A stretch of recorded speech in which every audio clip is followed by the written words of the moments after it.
Hello प्यारे बच्चों, राधे राधे, जय श्री कृष्णा। कैसे हैं आप सभी लोग? उम्मीद है बहुत अच्छे से हैं और सभी लोग बड़ी अच्छे से तैयारी करने में लगे हुए हैं। आप लोग प्यार बहुत करते हो। आपके मैसेजेस देखने को जब मिलते हैं हमें आप चैनल पे, तो समझ में आता है कि आप लोग कितना ज़्यादा हम सबको लाइक करते हो और ये आपका प्यार ही हम लोगों को बहुत ज़्यादा मोटिवेट करता है कि हम लोग आपके लिए जितना ज़्यादा हमारी कैपेसिटी हो आपके लिए हम लोग करते रहें। और उसी प्रोसेस में आज हम लोग अपने अगले टॉपिक पर आ रहे हैं, that was structure of atom, जो कि बहुत ही इंपॉर्टेंट टॉपिक है। इस टॉपिक में आपको केमिस्ट्री में तो क्वेश्चंस देखने को मिल ही रहे हैं और इसके अलावा फिजिक्स में भी ये टॉपिक आपके हैं। तो काफ़ी सारी बातें ऐसी हैं जो दोनों में कॉमन ही है, मतलब दोनों में कॉमन सिलेबस है जो यूज़ में आता है। तो अगर हम लोग केमिस्ट्री में इसको रिवाइज कर रहे होते हैं तो फिजिक्स में भी इसका बहुत ज़्यादा एडवांटेज हमको मिलता है। तो इसलिए ये हमारे लिए बहुत ज़्यादा इंपॉर्टेंट हो जाता है। 2-3 चैप्टर्स हैं अपने फिजिकल केमिस्ट्री के जो फिजिक्स में भी हम लोग देख रहे हैं और केमिस्ट्री में भी देख रहे हैं, जैसे स्ट्रक्चर ऑफ एटम ही है, इसके अलावा थर्मोडायनेमिक्स है, इसके अलावा गैस स्टेट है। तो उसके डुअल एडवांटेजेस हैं। और अगर क्वेश्चंस अपन देखें तो क्वेश्चंस तो हम लोगों के एग्जाम में देखने को मिल ही रहे हैं, मतलब वो फ्रीक्वेंटली आ रहे हैं। जैसे बच्चे पूछते हैं कि सर इंपॉर्टेंट चैप्टर बता दो, तो ये अमॉन्ग बहुत ज़्यादा इंपॉर्टेंट चैप्टर में से एक है। और आज हम लोग इनके क्वेश्चंस की प्रैक्टिस फिर से करेंगे और पूरी उम्मीद है कि आपका ये चैप्टर बहुत अच्छे से रिवाइज हो जाएगा। जिसने भी पढ़ा होगा सारी चीजें वो हमारे क्वेश्चंस के थ्रू रिवीजन हम लोग अच्छे से कर ले जाएंगे। तो आज फिर से स्टार्ट करते हैं और इसी तरह से आप लोग मेहनत करते रहो बेटा। और इन प्रॉब्लम की प्रैक्टिस जितना सीरियसली आप करोगे आपको उतना ज़्यादा आपके एग्जाम में फायदा होने वाला है। ठीक है, तो इसी के साथ हम लोग आगे बात करना चालू करते हैं। अपने पहले क्वेश्चन पर आते हैं। पहला क्वेश्चन, मतलब आप देखो कि किस किस तरह से क्वेश्चन बनाए जाने लगे। मतलब अगर अपन इधर की तरफ रीसेंट ट्रेंड को देखें 2020, 2021, 2022 अब आएगा तो उसमें भी ये चीज़ रिफ्लेक्ट होगी जरूर कि क्वेश्चन को बनाने के तरीकों में थोड़ा चेंज किया जा रहा है। मतलब वो क्वेश्चन बड़े स्मार्टली बनाए जा रहे हैं। क्वेश्चन फैक्चुअल नहीं है कि हम पढ़ लेंगे और हमारा काम हो जाएगा। हम हमेशा पढ़ते हुए उसमें, जैसे ये हमारा जैसे यही क्वेश्चन है, कितने अच्छे तरह से इसको मॉडिफाई किया है कि हम अगर सोचने समझने की एबिलिटी डेवलप कर रहे हैं अपनी पढ़ाई के थ्रू तो ही हम एग्जाम में उन क्वेश्चंस को आसानी से टैकल कर सकते हैं। मतलब क्वेश्चन मुश्किल नहीं होगा, ये बात सही है, क्वेश्चन बहुत आसान होते हैं, बस यहाँ पर रटे हुए से काम नहीं चलेगा। हमें सारी चीज़ों को समझना होता है, क्योंकि वो करते क्या है कि हमारी समझी हुई चीज़ों में ही एक हाइपोथेटिकल सिचुएशन क्रिएट कर दी जाती है और उसके कॉरेस्पॉन्डिंग हमसे क्वेश्चन पूछ लिया जाता है कि अच्छा ऐसा होता है, हमें ये सब चीज़ें पता है और अगर ऐसा हो जाए तो अब हम क्या करें, समथिंग लाइक दैट। तो इसलिए हमें यहाँ पर सोचने की जरूरत है। जैसे ये क्वेश्चन पूछा था तो थॉमसन मॉडल हर कोई रट के रखता है। अच्छा, एटॉमिक स्ट्रक्चर में एक बात मैं बोल दूं, जैसे एटॉमिक स्ट्रक्चर में हम लोग एटम की डिस्कवरी नहीं बोलेंगे, एटम के स्ट्रक्चर की डिस्कवरी के बारे में पढ़ते हैं। मतलब सबसे पहले किसने एटम का नाम दिया, फिर कौन सा मॉडल आया, फिर उसके बाद कौन सा मॉडल आया, तो पहले वाले मॉडल में क्या बुराई थी, क्या गलत काम उन्होंने कर दिया था कि दूसरे मॉडल की जरूरत पड़ गई, फिर दूसरे मॉडल के बाद फिर उसमें भी कुछ ना कुछ गड़बड़ियां सामने आ गई तो फिर तीसरे मॉडल की जरूरत पड़ गई। तो कुछ इस तरह के अपग्रेडेशंस हुए हैं टेक्नोलॉजिकल, और वो रीजंस के साथ हम सारी चीज़ों को पढ़ते हैं। तो अब उन्हीं चीज़ों पर बेस्ड क्वेश्चन हमसे पूछे जाते हैं। अब जैसे इसमें हम लोग एनसीईआरटी में चैप्टर है तो उसमें इलेक्ट्रॉन की डिस्कवरी, प्रोटॉन की डिस्कवरी, न्यूट्रॉन की डिस्कवरी, इन सब चीज़ों से रिलेटेड भी बहुत सारी बातें हैं, लेकिन उनसे रिलेटेड क्वेश्चंस अगर हम देखें तो नहीं पूछे जाते। मेनली यहाँ पर एटम के स्ट्रक्चर से रिलेटेड क्वेश्चन है, हमारा फोकस उसी पर रहता है। तो आप सभी को भी उन्हीं सब बातों पर फोकस रहना है। आपको आप कौन से इलेक्ट्रॉन की डिस्कवरी के लिए एक्सपेरिमेंट्स हम लोग पढ़ते हैं, cathode ray experiment, anode ray experiment, इन सब चीज़ों में, जैसे ऑयल ड्रॉप मॉडल, इन सब चीज़ों में ज़्यादा टाइम लगाने की जरूरत नहीं है, ये बहुत ज़्यादा इंपॉर्टेंट नहीं है एग्जाम के लिए। इसके अलावा जो मॉडल्स हैं, रदरफोर्ड ने क्या बताया, बोहर ने क्या बताया, फिर उसके बाद श्रोडिंगर ने क्या बताया, डी ब्रॉगली ने क्या बोला, हाइजेनबर्ग का क्या प्रिंसिपल है, ये सारी बातें ज़्यादा इंपॉर्टेंट है। तो हमें उस पर ही फोकस रखना है अपने आप को। तो देखते हैं हम लोग सबसे पहले हमारा पहला क्वेश्चन क्या है। पहली बार ऐसा क्वेश्चन पूछा था इन्होंने कहा है कि अगर if Thompson model of atom was correct, मतलब अगर थॉमसन मॉडल सही होता तो, हालांकि गलत हो गया लेकिन अगर सही होता तो फिर किस रदरफोर्ड एक्सपेरिमेंट में हमें कैसे ऑब्जर्वेशन देखने को मिलेंगे। The result of Rutherford gold experiment would have been, मतलब क्या देखने को मिलता अगर थॉमसन मॉडल सही था तो उसके लिए हमें पता होना चाहिए कि थॉमसन मॉडल आखिर था क्या। तो थॉमसन मॉडल में हम लोगों ने पढ़ा है बेटा कि उन्होंने ये बताया था कि एटम अपने आप में एक पॉजिटिव चार्ज स्फीयर है जिसमें इलेक्ट्रॉन्स एम्बेडेड हैं।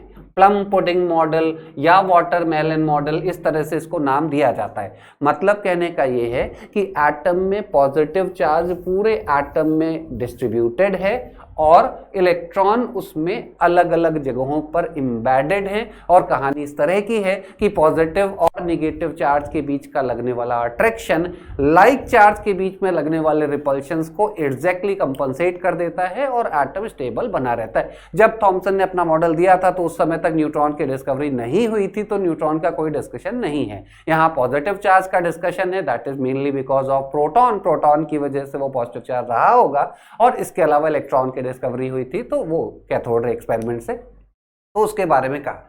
तो कह रहे हैं कि अगर ऐसा सही होता तो रदरफोर्ड का जो गोल्ड फॉयल एक्सपेरिमेंट था उसके क्या ऑब्जर्वेशन देखने को मिलते। तो रदरफोर्ड ने किया क्या था, इन्होंने गोल्ड की फॉयल पर अल्फा पार्टिकल की बम्बार्डिंग की थी। गोल्ड की फॉयल पर अल्फा पार्टिकल की बम्बार्डिंग की थी बेटा। और अल्फा पार्टिकल का मतलब था बेटा क्या, helium nucleus, that was equivalent to helium nucleus. का मतलब है एक ऐसा पार्टिकल जिसमें 2 प्रोटॉन है और 2 ही न्यूट्रॉन है और कोई इलेक्ट्रॉन नहीं है, मतलब that is equivalent to helium nucleus. मतलब इन्होंने अल्फा पार्टिकल की बम्बार्डिंग की थी और रदरफोर्ड ने जो ऑब्जर्वेशन देखा था उसमें यह सामने आया था कि बहुत सारे अल्फा पार्टिकल तो सीधे ही क्रॉस कर गए, बहुत सारे अल्फा पार्टिकल तो सीधे ही क्रॉस कर गए, कुछ अल्फा पार्टिकल अपने पाथ से थोड़ा थोड़ा डेविएट हो गए और बहुत ही थोड़े नंबर में ऐसे पार्टिकल्स थे जो अपने ही रास्ते पर वापस लौट गए। तो और वहां से उन्होंने बताया था कि नहीं, पॉजिटिव चार्ज तो बहुत स्मॉल वॉल्यूम में कंसंट्रेटेड है और अल्फा पार्टिकल उसी पॉजिटिव चार्ज वॉल्यूम से टकरा करके वापस आ गए, समथिंग लाइक दैट, वो ये बात उन्होंने बताई थी। तो ये कह रहे हैं कि अगर रदरफोर्ड मॉडल सही होता तो कैसा ऑब्जर्वेशन देखने को मिलता। तो रदरफोर्ड के हिसाब से जो पॉजिटिव चार्ज था वो स्मॉल वॉल्यूम में नहीं, पूरे के पूरे एटम में डिस्ट्रीब्यूटेड था, डिफ्यूज्ड फॉर्म में पूरे के पूरे एटम में डिस्ट्रीब्यूटेड था। यहां पर आप इसको ऐसे समझ लो कि पॉजिटिव चार्ज का क्लाउड है, आप इसको ऐसे समझ लो कि यहां पर पॉजिटिव चार्ज का ये डिफ्यूज्ड क्लाउड है, ऐसे पूरे एटम में ये पॉजिटिव चार्ज डिस्ट्रीब्यूटेड है। तो अगर ऐसा ही सही होता उस केस में क्या होता बेटा, अगर अल्फा पार्टिकल्स इसकी तरफ आते, अगर अल्फा पार्टिकल इसकी तरफ आते तो जो पॉजिटिव चार्ज यहां पर है वो इन अल्फा पार्टिकल्स को, जो कि अपने आप में पॉजिटिवली चार्ज पार्टिकल है, उसको रिपेल करता। ये पॉजिटिव चार्ज इस पॉजिटिव चार्ज को रिपेल करता है, क्योंकि हम लोग ये पढ़ते हैं कि हमेशा लाइक चार्जेस आपस में एक दूसरे को रिपेल करते हैं, लाइक चार्जेस आपस में एक दूसरे को रिपेल करते हैं, तो ये उसको रिपेल करता, ऐसा हमें देखने को मिलता। और उस केस में यहां पर जो अल्फा पार्टिकल होते वो जिस स्पीड से उसकी तरफ बम्बार्ड किए जाते, उसकी तरफ टकराने के लिए भेजे जाते, रिपल्शन की वजह से उन अल्फा पार्टिकल की स्पीड कम हो चुकी होती, रिपल्शन की वजह से स्पीड कम हो चुकी होती। तो देखें कि इन्होंने हमारे सामने क्या ऑप्शंस दिए हैं। इसमें लिखा है all of the alpha particles pass through the gold foil without decrease in speed. तो ऐसा तो नहीं होगा, क्योंकि स्पीड तो डिक्रीज होगी, क्योंकि रिपल्शन तो लगने वाला है। तो पहला स्टेटमेंट हमारा गलत है, फर्स्ट स्टेटमेंट इनकरेक्ट है। सेकेंड स्टेटमेंट में लिखा alpha particle are deflected over a wide range of angle, मतलब ये कह रहे हैं कि ये बहुत ज्यादा एंगल से डिफ्लेक्ट हो जाएगा, ऐसा बोल रहे हैं। तो वो भी नहीं होगा, वो इसलिए नहीं होगा बेटा क्योंकि यहां पर पॉजिटिव चार्ज डिफ्यूज्ड फॉर्म में है। डिफ्यूज्ड फॉर्म में क्यों डिफ्यूज्ड फॉर्म बोला जाता है, जैसे आप अभी अंदाजा लगाओ, तो हम लोग ये बात जानते हैं कि किसी भी न्यूक्लियस का साइज या radius of nucleus, radius of nucleus कितना हम लोग पढ़ते हैं, वो होता है 10⁻⁻15 मीटर के ऑर्डर का।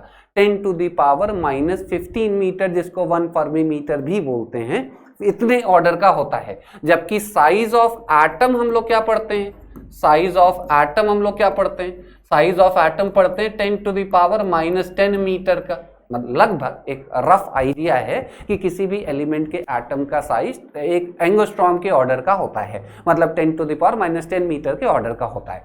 तो अब आप यहां से अंदाजा लगा सकते हो कि किसी भी एटम का साइज न्यूक्लियस के तुलना में 10⁵ गुना होता है। 10⁵ गुना मतलब 1,00,000 गुना साइज ज्यादा होता है। तो आप समझो कि अभी हम ये जानते हैं कि सारा का सारा पॉजिटिव चार्ज न्यूक्लियस के अंदर होता है, दैट इसका मतलब कि 10⁻⁻15 मीटर की रेडियस के अंदर जो स्फीयर बन रहा होगा उसके अंदर होता है। लेकिन अगर वही पॉजिटिव चार्ज उससे 1,00,000 गुना वॉल्यूम में रहे तो जो उसकी चार्ज डेंसिटी होगी बेटा वो बहुत कम हो जाएगी। अगर चार्ज को बहुत ज्यादा वॉल्यूम में फैला दिया जाए, अगर चार्ज को बहुत ज्यादा वॉल्यूम में फैला दिया जाए तो वो डिफ्यूज हो जाएगा। डिफ्यूज हो जाएगा का मतलब चार्ज की डेंसिटी कम हो जाएगी, और चार्ज की डेंसिटी कम हो जाएगी तो वो इतना तेज रिफ्लेक्ट नहीं कर पाएगा कि अल्फा पार्टिकल सारे के सारे अपने रास्ते से भटक जाए, सारे के सारे अपने रास्ते से भटक जाए। ये भटक सकते थे अगर यहां पर पॉजिटिव चार्ज की जो डेंसिटी है वो ज्यादा होती। अगर ज्यादा होती तो ये भटक जाते, मतलब अपने रास्ते से डेविएट होते। तो इसका मतलब हमारा सेकंड स्टेटमेंट भी इनकरेक्ट है। इसके पीछे का रीजन है, आप याद रखना कि यहां पर चार्ज डेंसिटी पॉजिटिव चार्ज की बहुत कम हो गई है, क्योंकि पॉजिटिव चार्ज बहुत ज्यादा वॉल्यूम में बिखरा हुआ है, बहुत ज्यादा वॉल्यूम में। अगले पॉइंट की बात करते हैं। अगला पॉइंट कहा गया है all alpha particles gets bounce back by 180 degree. तो वो भी नहीं होगा, वो भी उसका रीजन भी यही है कि सारे के सारे अल्फा पार्टिकल अपने रास्ते से वापस लौट जाते अगर चार्ज डेंसिटी ज्यादा होती तो, तब वो रिपेल हो जाता। अगर ये चार्ज पूरी तरह से एकदम यहाँ पर पॉजिटिव चार्ज होता और कहीं बीच में गैप नहीं होता तब यही देखने को मिलता है। लेकिन क्योंकि पॉजिटिव चार्ज बहुत लार्ज वॉल्यूम में फैला हुआ है, इसलिए वहां पर उसकी इंटेंसिटी, उसकी डेंसिटी, उसकी इफेक्टिवनेस कम हो चुकी है, और इसलिए ये स्टेटमेंट भी हमारा सही नहीं और आखिरी स्टेटमेंट ही सही होना है। आप देख लो कि वो स्टेटमेंट क्या लिखा हुआ है। इसमें लिखा है कि alpha particles pass through the gold foil deflected by very small angle and with reduced speed, and with reduced speed। reduced speed क्यों हो गई? क्योंकि वहां पर अल्फा पार्टिकल पर प्रोटॉन का या पॉजिटिव चार्ज का रिपल्शन लगा। लेकिन स्मॉल एंगल क्यों हुआ? क्योंकि यहाँ जो पॉजिटिव चार्ज था वो पूरे के पूरे एटम में डिस्पर्स था, जिस वजह से हमें इस तरह का देखने को मिल रहा है कि वो अपने रास्ते से डेविएट तो होंगे लेकिन वो एंगल बहुत ज़्यादा नहीं होगा। वो एंगल बहुत ज़्यादा क्यों नहीं होगा? क्योंकि चार्ज की इंटेंसिटी कम हो चुकी है। चार्ज की इंटेंसिटी क्यों कम हो चुकी है? क्योंकि वो चार्ज बहुत ज़्यादा वॉल्यूम में फैल चुका है। इसलिए आपका करेक्ट ऑप्शन था दिल्ली। बहुत ही अच्छे तरह से इन्होंने लैंग्वेज बनाई है। हालांकि ये मेंस में इन्होंने क्वेश्चन पूछा था लेकिन बहुत अच्छा क्वेश्चन था। मतलब मेंस वाले भी अब बहुत अच्छे से क्वेश्चंस बनाने लगे। और अभी तो आपको पता लगा होगा कि आपके एनटीए अभी तक आपका मेंस का पेपर सेट कर रहा था, लेकिन अब फिर से वो आईआईटी एक नई बॉडी बना दी गई है, वो उसका पेपर सेट करने वाली। तो उम्मीद हम लोग करते हैं कि पेपर अच्छे ही बनेंगे। हमारी पढ़ाई का लेवल धीरे धीरे करके बढ़ना ही है और अच्छे बच्चों का ही सिलेक्शन होना है। और हमें पता है कि जब आप लोग यूट्यूब जैसे चैनल पे भी, आप फिजिक्स वाला जैसे चैनल पे आप यूट्यूब पर भी इतने डेडिकेटेड होके पढ़ाई कर सकते हो तो डेफिनेटली आपको सेलेक्ट होने से कोई नहीं रोक सकता है। मतलब नॉर्मली हम लोग पहले ऐसा समझते थे कि स्क्रीन के सामने कौन पढ़ेगा, कैसे पढ़ाई हो पाएगी, लेकिन आप लोगों का डेडिकेशन देख करके हमें ये बात बहुत अच्छे से समझ में आ गई है कि आप लोग अगर चाह लो तो आप कुछ भी कर सकते हो। बस आप इसी तरह से लगे रहो और अच्छा रिजल्ट हमारे सामने लेकर के, और इससे ज़्यादा हमारे लिए कोई और खुशी की बात नहीं होती कि आप सभी लोग अच्छे जगह प्लेस्ड हो, हम आपके कॉलेजेस में आए और आप हमसे मिलने आओ, और उससे ज़्यादा तो फिर मैं क्या ही बोलूँ। चलो अगले क्वेश्चन पर आते। बोलने का टाइम थोड़ा अपने पास कम ही है। अगला क्वेश्चन भी इसी तरह का है और उसी दूसरे सेशन में पूछा गया है। इसमें कहा गया था कि दो स्टेटमेंट्स दिए गए हैं और पूछा जा रहा है कि कौन सा स्टेटमेंट सही है। पहला स्टेटमेंट लिखा है Rutherford gold foil experiment can not explain line spectrum of hydrogen atom. क्या ये स्टेटमेंट सही है या नहीं? तो हम लोग हाइड्रोजन एटम का लाइन स्पेक्ट्रम पढ़ते हैं। हाइड्रोजन एटम का लाइन स्पेक्ट्रम का मतलब वहां पर स्पेक्ट्रम में हमें डिफाइंड लाइंस देखने को मिलती है बेटा।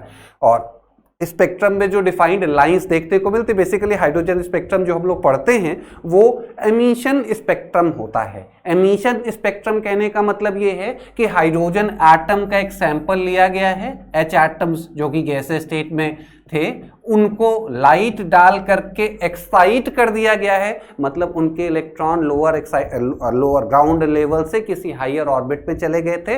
अब वो इलेक्ट्रॉन्स अपने हायर ऑर्बिट से लोअर ऑर्बिट में ट्रांजिशन कर रहे हैं, और उस ट्रांजिशन की वजह से जो रेडिएशन वो एमिट करते हैं, उन्हीं एमिटेड रेडिएशन का स्पेक्ट्रम हमने देखा है, जिसको हम एमिशन स्पेक्ट्रम नाम देते हैं। और वो स्पेक्ट्रम इस तरह से दिखाई पड़ता है, मतलब स्पेक्ट्रम में हमें लाइंस दिखाई पड़ती है, इसीलिए उसको लाइन स्पेक्ट्रम बोलते हैं, एमिशन स्पेक्ट्रम, लाइन स्पेक्ट्रम। और वो जो लाइंस हमें देखने को मिलती है, सभी लाइंस इंडिविजुअली, सभी लाइंस एक पर्टिकुलर ट्रांजिशन को इंडिकेट करती है। पर्टिकुलर ट्रांजिशन को इंडिकेट करती है, इसका मतलब क्या है कि इलेक्ट्रॉन किस ऑर्बिट से किस ऑर्बिट में जब आया होगा तो उसके कोरस्पॉन्डिंग जो एनर्जी निकली होगी वो हमें लाइन के रूप में देखने को मिलती है। खास बात एटम की ये होती है कि किसी भी एटम के दो कोई से भी ऑर्बिट, n1 n2, आप कोई नंबर भी ले लो, n1 और n2 दो ऑर्बिट कोई सा भी नाम ले लो,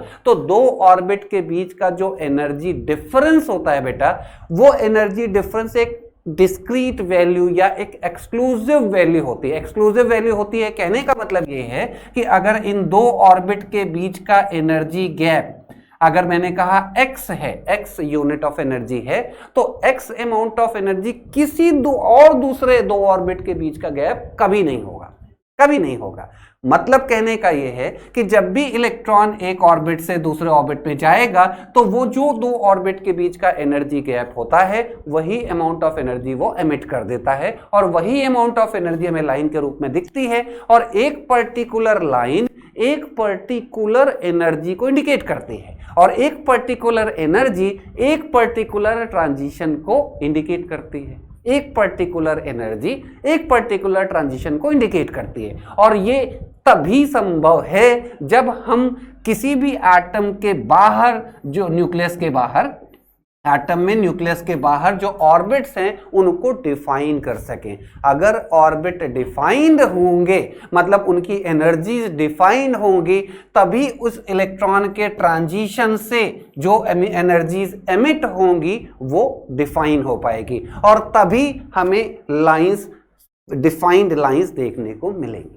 अब रदरफोर्ड ने क्या बोला था रदरफोर्ड ने? उन्होंने अपने गोल्डफॉयल एक्सपेरिमेंट के थ्रू ये दिखाया था कि जैसा थॉमसन कह रहे थे कि पॉजिटिव चार्ज पूरे एटम में डिस्ट्रीब्यूटेड है, उन्होंने कहा नहीं, पूरे एटम में डिस्ट्रीब्यूटेड नहीं है, बहुत ही स्मॉल वॉल्यूम में पॉजिटिव चार्ज डिस्ट्रीब्यूटेड है, और बहुत सारा वॉल्यूम एटम का खाली है जिसमें इलेक्ट्रॉन्स हैं।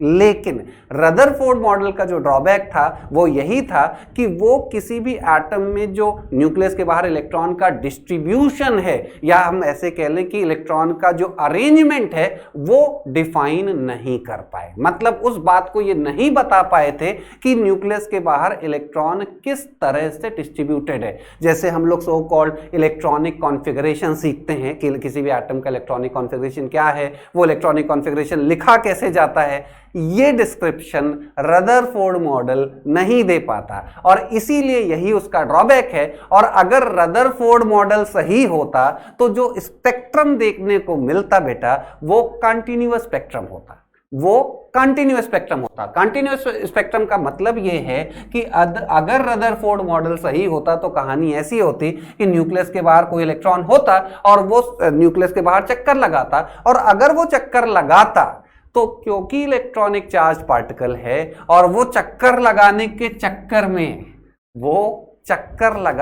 चक्कर में एक बात भूल जाता कि वो चार्ज पार्टिकल है, और चार्ज पार्टिकल अगर चक्कर लगा रहा है, इसका मतलब है कि उसकी वेलोसिटी लगातार बदल रही होगी। क्यों बदल रही होगी? क्योंकि वो चक्कर लगा रहा है। क्यों चक्कर लगाने से वेलोसिटी क्यों बदलेगी? क्योंकि डायरेक्शन बदलेगी लगातार, और डायरेक्शन बदल रही होगी मतलब वेलोसिटी बदल रही होगी, और अगर इलेक्ट्रॉन की वेलोसिटी लगातार बदल रही होगी तो इसका मतलब ये निकलेगा कि वो इलेक्ट्रॉन एक्सेलरेटेड मोशन में है, और अगर इलेक्ट्रॉन एक्सेलरेटेड मोशन में हुआ तो फिर वो एनर्जी को एमिट करेगा, क्योंकि ये मैक्सवेल्स इलेक्ट्रोमैग्नेटिक रेडिएशन थ्योरी कहती है कि कोई भी चार्ज पार्टिकल अगर एक्सेलरेटेड मोशन करता है तो रेडिएशन एमिट होता है। और अगर ऐसा हुआ कि ये चक्कर लगा रहा है तो चक्कर लगाने के चक्कर में एनर्जी को एमिट करेगा, और अगर इसने एनर्जी को एमिट किया तो ये जो सर्कुलर मोशन करना चाह रहा होगा उस सर्कुलर मोशन का रेडियस धीरे धीरे छोटी होती जाएगी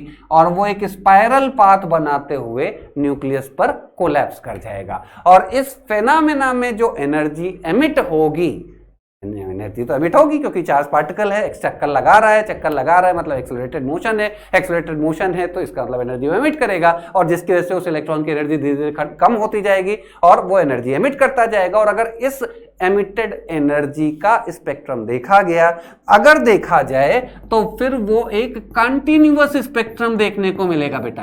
कंटिन्यूअस स्पेक्ट्रम देखने को मिलेगा कहने का मतलब है कि हर तरह की एनर्जीज निकलती हुई देखने को मिलेंगी, हर तरह की एनर्जी, जबकि ऐसा नहीं होता। इसका मतलब रदरफोर्ड मॉडल हमारे लाइन स्पेक्ट्रम को एक्सप्लेन नहीं कर पाता कि आखिर ये लाइन स्पेक्ट्रम क्यों दिख रहा है। अकॉर्डिंग टू रदरफोर्ड मॉडल तो कहानी कुछ ऐसी होनी चाहिए थी। तो इसका मतलब पहला स्टेटमेंट सही है कि Rutherford gold foil experiment can not explain the line spectrum of hydrogen atom. Hydrogen atom के लाइन स्पेक्ट्रम को ये मॉडल एक्सप्लेन नहीं कर पाया। अच्छा, दूसरा statement, Bohr model of hydrogen atom contradicts Heisenberg uncertainty principle. तो इसके लिए हमें ये रिकॉल करना पड़ेगा कि हाइजेनबर्ग अनसर्टेनिटी प्रिंसिपल क्या था। तो हाइजेनबर्ग ने ये बात बोली थी कि अगर कोई भी पार्टिकल मूविंग है तो एक इंस्टेंट पर उस पार्टिकल को लोकेट करना कि कहाँ है वो, कहाँ घूम रहा है, लोकेट करना, और उस पार्टिकल का मोमेंटम या उसकी स्पीड बोल लो आप या उसकी वेलोसिटी बोल लो, उसके मोमेंटम या वेलोसिटी की वैल्यू किस स्पीड से वो मूव कर रहा है, ये दोनों बातें एक साथ 100% एक्यूरेसी से पता कर पाना पॉसिबल नहीं है। That is called Heisenberg uncertainty principal, जो ये कहता है कि अगर कोई पार्टिकल मूविंग है तो मूविंग पार्टिकल की लोकेशन और मोमेंटम की एक्यूरेट जानकारी कि कहाँ हो भैया, बताओ जल्दी कहाँ पे हो और तुम्हारी स्पीड क्या है, ये दोनों बातें एक साथ बता पाना पॉसिबल नहीं है। अब इसका इन्फरेंस क्या निकलता है, इसका मीनिंग क्या निकलता है बेटा, कि अगर ये दोनों बातें एक साथ पता करना पॉसिबल नहीं है तो इसका रिजल्ट ये होता है कि हम किसी भी मूविंग पार्टिकल का पाथ कि कौन से रास्ते से वो जा रहा है ये नहीं बता सकते, क्योंकि किसी भी मूविंग पार्टिकल का पाथ तभी बताया जा सकता, किस रास्ते से चल के जा रहा है वो पार्टिकल एग्जैक्टली, ये बात तभी बताई जा सकती है जब हम हर इंस्टेंट पर उसको लोकेट कर सके और उसकी स्पीड को एक्यूरेटली मेजर कर सके। अगर ये दोनों पाथ हम कर पाते हैं तो ही हम उसके पाथ को डिफाइन कर सकते हैं, अदरवाइज नहीं कर सकते। और हाइजेनबर्ग अनसर्टेनिटी प्रिंसिपल यही कहता है भैया हम किसी भी मूविंग पार्टिकल का पाथ डिफाइन नहीं कर पाएंगे क्योंकि हम दोनों बातें एक्यूरेटली जान ही नहीं सकते। और एक रिलेशन भी हम लोगों को दिया था जिसको आप लोगों ने याद रखा होगा, delta x into delta P, uncertainty इन लोकेशन और ये अनसर्टेनिटी इन मोमेंटम है, इन दोनों का मल्टीप्लिकेशन कम से कम h/4π से तो ज्यादा होगा ही। मतलब ये एरर इन लोकेशन है या अनसर्टेनिटी इन लोकेशन है और ये एरर इन मोमेंटम है का मतलब अनसर्टेनिटी इन मोमेंटम है, इन दोनों का मल्टीप्लिकेशन कम से कम इस नंबर से तो ज्यादा ही होगा, ज्यादा एक्यूरेसी नहीं दिखा पाएंगे हम लोग।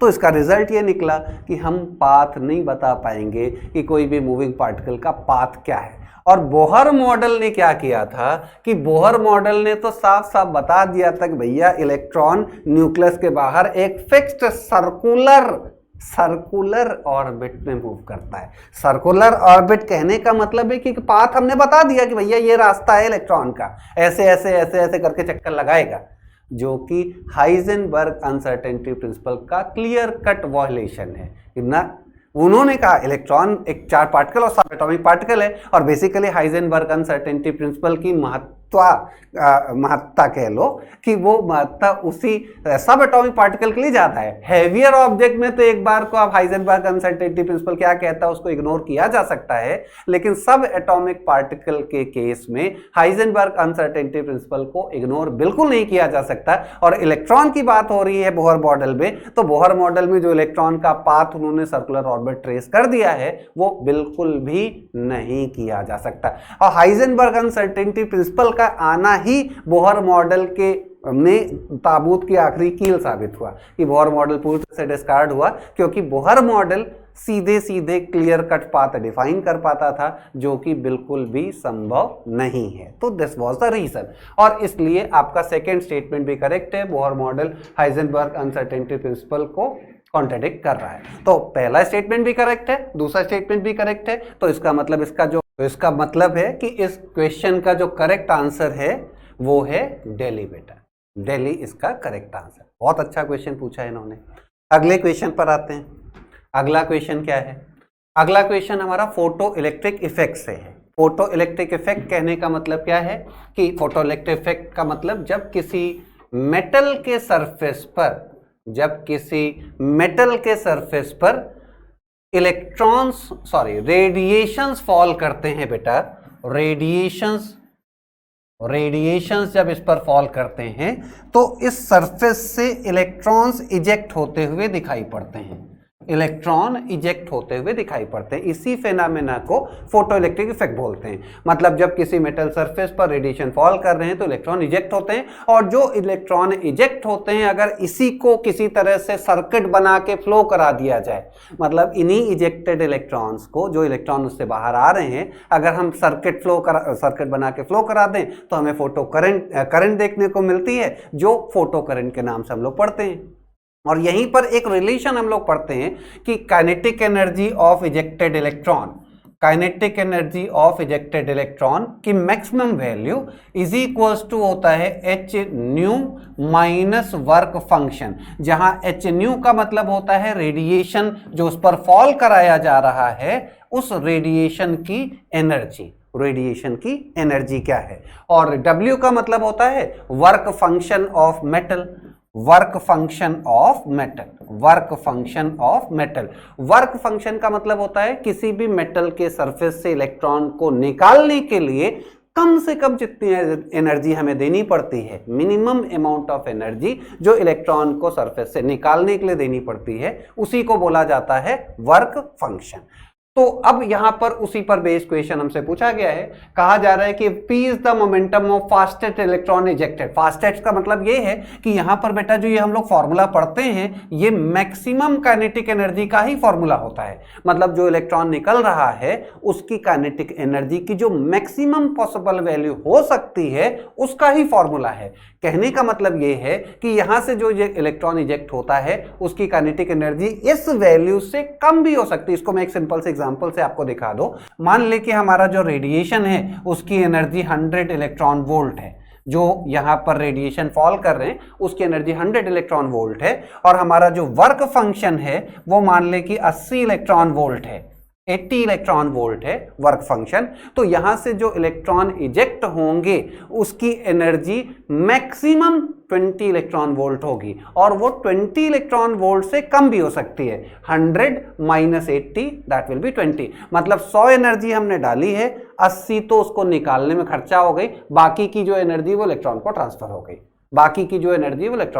हो गई। अब जब इलेक्ट्रॉन बाहर निकलता है तो हो सकता है कि वो पूरी जितनी एनर्जी मिली वो उसको लेकर के निकल आए, या ऐसा भी हो सकता है कि वो निकलते हुए दाएं बाएं किसी से टकरा गया, ऐसा भी हो सकता है, जिसकी वजह से जितनी एनर्जी उसको मिली थी कुछ खर्चा हो गई इधर उधर टकरा के, उस वजह से उसकी काइनेटिक एनर्जी मैक्सिमम वैल्यू से कम भी हो सकती है। इसीलिए हमें क्वेश्चन में यहाँ पर वर्ड ये फास्टेस्ट दिखाया गया है कि ये फॉर्मूला हम लगाएंगे, क्योंकि हम जब भी कैलकुलेशन करते हैं तो ये मान करके करते हैं कि जो काइनेटिक एनर्जी की बात हो रही है वो मैक्सिमम काइनेटिक एनर्जी की ही बात है।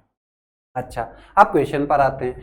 कहा जा रहा है कि P is the momentum of fastest electron ejected from the metal surface after irradiation of light of wavelength lambda, then for 1.5 p momentum of the photoelectron the wavelength of light should be। मतलब कहा जा रहा है कि जब wavelength lambda use की तो momentum of electron p था, तब हमारे इलेक्ट्रॉन का मोमेंटम p था। अगर हमें इलेक्ट्रॉन का मोमेंटम 1.5 p पाना है, इतना पाना है, तो हमारे रेडिएशन की वेवलेंथ क्या होगी, हमारा रेडिएशन की वेवलेंथ क्या होगी। और आगे उन्होंने एक बहुत समझदारी दिखाते हुए एक पॉइंट लिख रखा है, assume kinetic energy of the ejected electron to be very high in comparison to work function. मतलब ये वैल्यू वर्क फंक्शन के कंपैरिजन में बहुत ज्यादा है। मतलब वो ये कहना चाह रहे हैं कि आपका जो ये वर्क फंक्शन है वो बहुत छोटा है, वर्क फंक्शन है बेटा वो बहुत छोटा है, ऐसा वो कहना चाह रहे हैं। तो अगर ऐसा वो कहना चाह रहे हैं तो आप इग्नोर करो, इग्नोर कर दो उसको।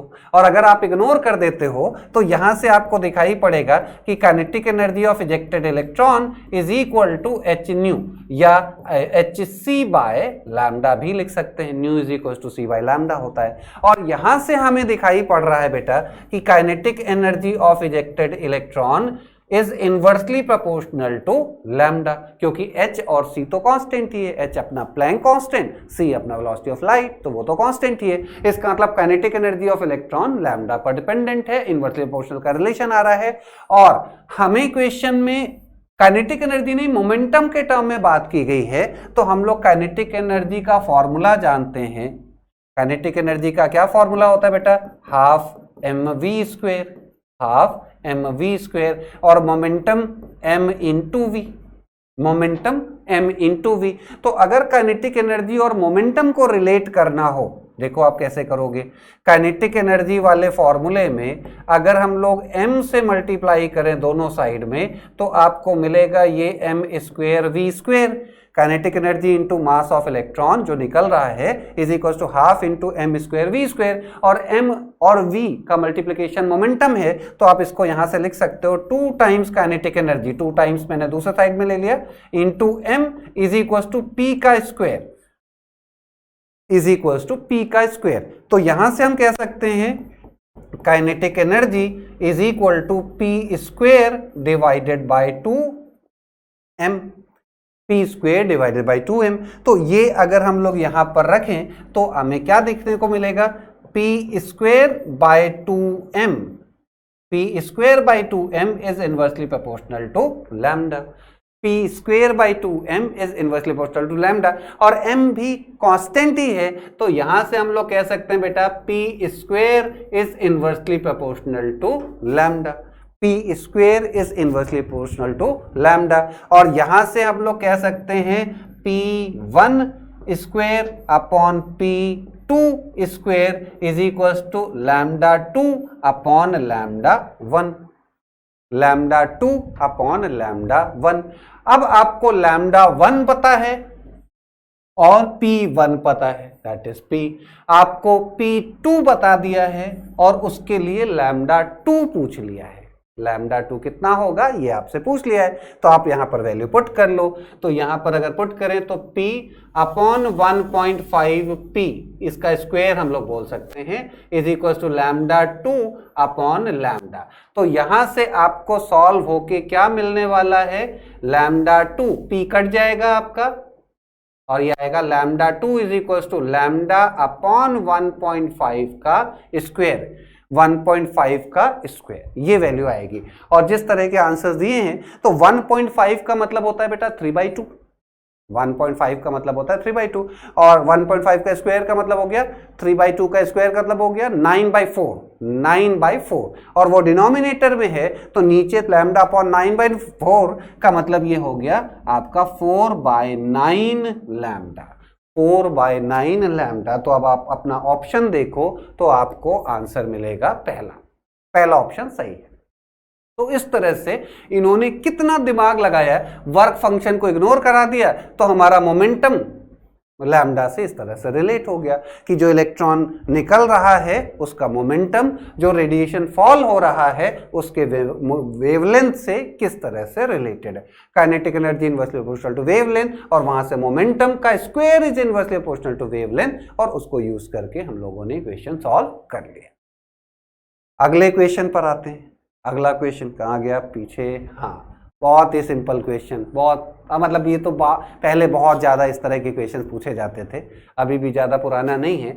इसमें बोहर मॉडल से रिलेटेड है। बोहर मॉडल में जब हम लोग पढ़ते हैं कि सभी एटम में जो ऑर्बिट्स हैं उनकी एनर्जी फिक्स्ड है, क्वांटाइज्ड है, मतलब एक फिक्स्ड फॉर्मूला होता है। हम लोग एनर्जी का फॉर्मूला क्या पढ़ते हैं, nth ऑर्बिट की energy is equals to -13.6 into Z का स्क्वायर डिवाइडेड बाय n का square electron volt per atom. मतलब किसी एक एटम में किसी एक ऑर्बिट जिसका नंबर n हो उसमें अगर इलेक्ट्रॉन है तो उसकी एनर्जी का ये फॉर्मूला होता है। इन्होंने कहा कि ground state energy of hydrogen atom is -13.6, नहीं भी बताते तो भी फॉर्मूले से निकल ही आता। तो ये कोई बड़ा काम इन्होंने नहीं किया है, इन्होंने बताया कि फर्स्ट ऑर्बिट की एनर्जी -13.6 है। आगे पूछा है the energy of second excited state of He positive. Second excited state of He positive, हम लोग ये बात जानते हैं कि बोहर मॉडल हाइड्रोजन और हाइड्रोजन लाइक स्पीसीज के लिए वैलिड है। तो यहाँ पर He पॉजिटिव भी हमारा हाइड्रोजन लाइक स्पीसीज ही है जिसमें एक इलेक्ट्रॉन है और उसके लिए भी एप्लीकेबल है। तो सेकेंड एक्साइटेड स्टेट की में इलेक्ट्रॉन की एनर्जी बतानी है। सेकेंड एक्साइटेड स्टेट का मतलब होता है क्या बेटा, n is equals to 3, n is equals to 3। Ground state जिसका मतलब n की वैल्यू 1, फर्स्ट एक्साइटेड स्टेट का मतलब n की वैल्यू 2, सेकेंड एक्साइटेड स्टेट का मतलब n की वैल्यू 3। ये इस तरह से नाम हम लोग यूज करते हैं। तो हमसे कहा जा रहा है कि अगर इलेक्ट्रॉन सेकेंड एक्साइटेड स्टेट में है इसका मतलब हमारा इलेक्ट्रॉन थर्ड ऑर्बिट में है, और अगर थर्ड ऑर्बिट में है तो उसकी एनर्जी क्या होगी, तो हम इससे आंसर निकाल सकते हैं। E of third orbit n की वैल्यू मतलब यहाँ पर 3 है, n is equal to 3 is equal to -13.6 into z की वैल्यू हीलियम के लिए होगी 2 का स्क्वायर डिवाइडेड बाय 3 का स्क्वायर।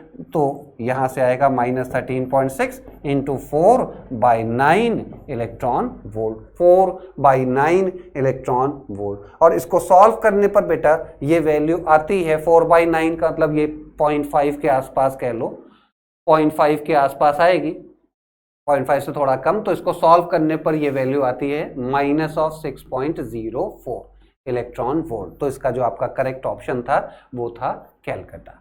कैलकाटा आपका करेक्ट। बहुत ही सिंपल क्वेश्चन, शरीफ वाला क्वेश्चन जिसको बोलते हैं। मतलब ये क्वेश्चन लगभग हर किसी ने देखा ही होता है, हम लोग पढ़ते समय भी ये इस टाइप के क्वेश्चन बहुत सारे सॉल्व करते हैं।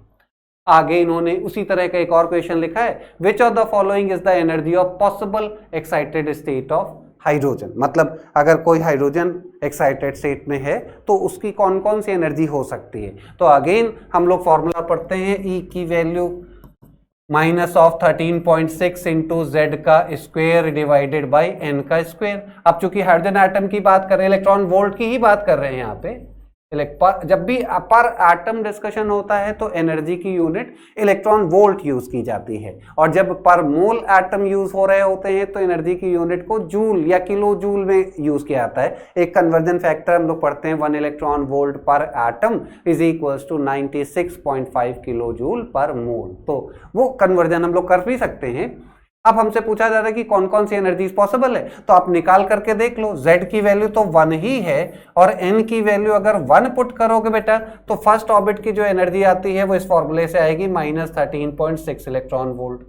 अगर N की वैल्यू 2 पुट कर दी जाए तो इसी फॉर्मूले से N की एनर्जी की वैल्यू होती है -13.6 बाई 4 का मतलब -13.6 बाई 4 का मतलब ये आती है -3.4 इलेक्ट्रॉन वोल्ट, -3.4 इलेक्ट्रॉन वोल्ट। ऐसी थर्ड ऑर्बिट की एनर्जी कितनी आती है उसको फॉर्मूले में पुट करो तो वो आएगा -13.6 इंटू 2 3 का स्क्वायर दैट इज 9। तो ये वैल्यू सॉल्व होके -1.51 इलेक्ट्रॉन वोल्ट आती है, एंड सो ऑन। हम आगे भी निकाल सकते हैं।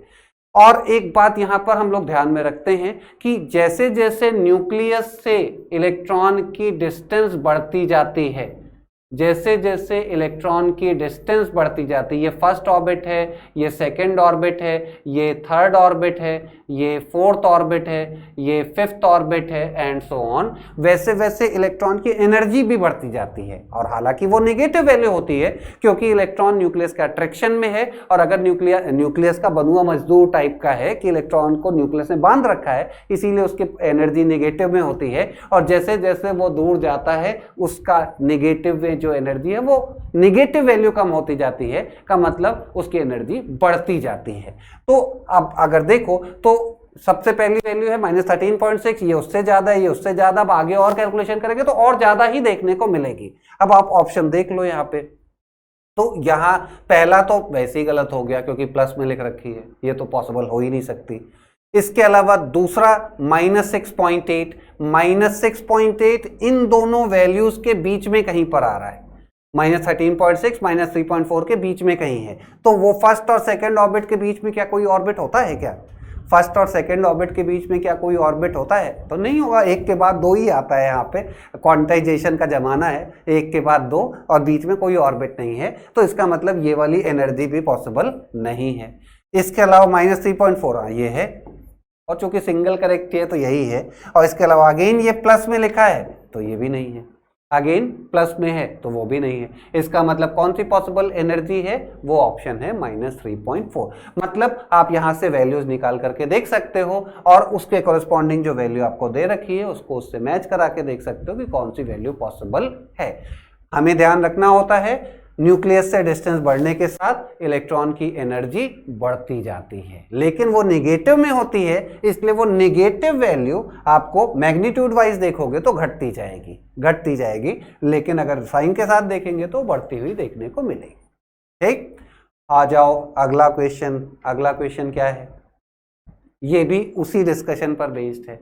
इसमें कहा गया है फॉर एमिशन लाइन। हाँ देखो, यहाँ दिमाग लगाया है, ये जो लोग इसको समझे उन्हीं ने इस क्वेश्चन को सही किया, ज्यादातर लोगों ने क्वेश्चन गलत किया। एमिशन लाइन की बात हो रही है of atomic hydrogen from n initial 8 to n final n, मतलब यहाँ पर 8th ऑर्बिट से हमारा इलेक्ट्रॉन nth ऑर्बिट में जा रहा है और उसके कोरेस्पॉन्डिंग वेव नंबर जिसको हम लोग न्यू बार से, ये बेसिकली बेटा बार है, न्यू बार से रिप्रेजेंट करते हैं वेव नंबर को। और वेव नंबर मतलब होता है वेवलेंथ का inverse, number of wave per unit length wave number कहलाता है। वेव नंबर का मतलब वेवलेंथ का इनवर्स होता है, उसका वैल्यू।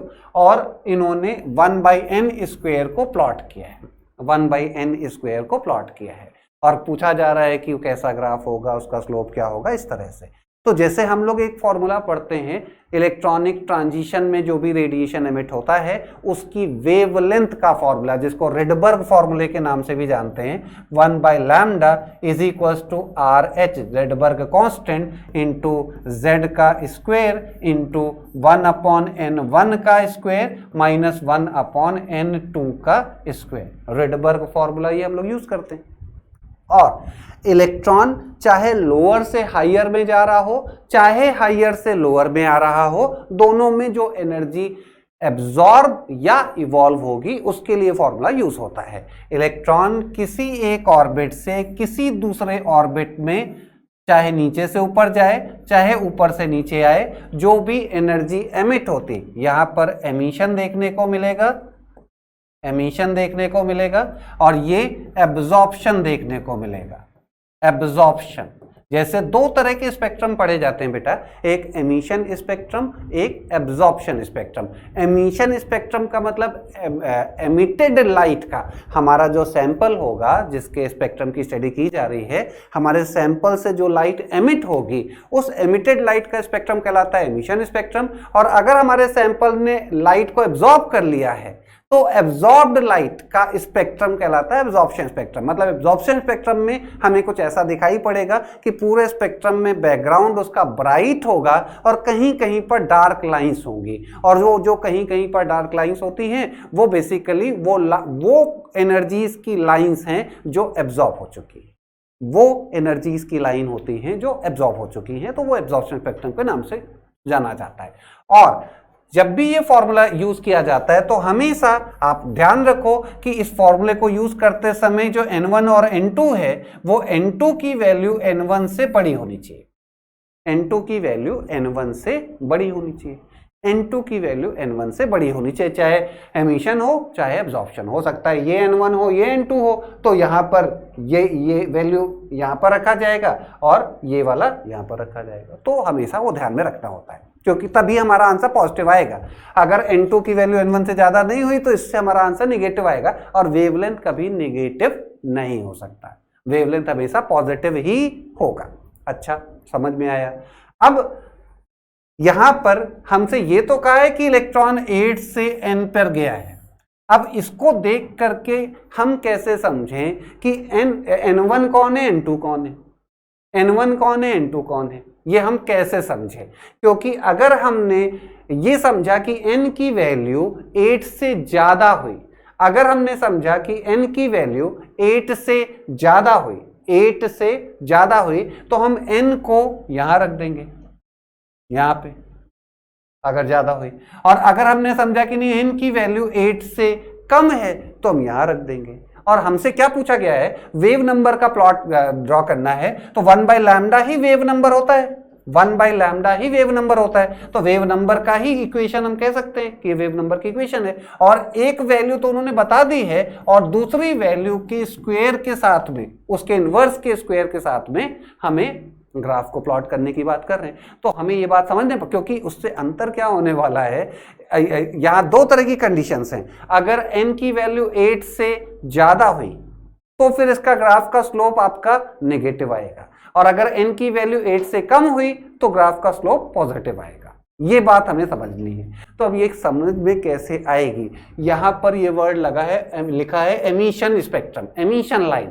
एमिशन लाइन कहने का मतलब है कि इलेक्ट्रॉन किसी हायर ऑर्बिट से किसी लोअर ऑर्बिट में आया होगा। इसका मतलब ये है कि इलेक्ट्रॉन किसी हायर ऑर्बिट से किसी लोअर ऑर्बिट में आया होगा।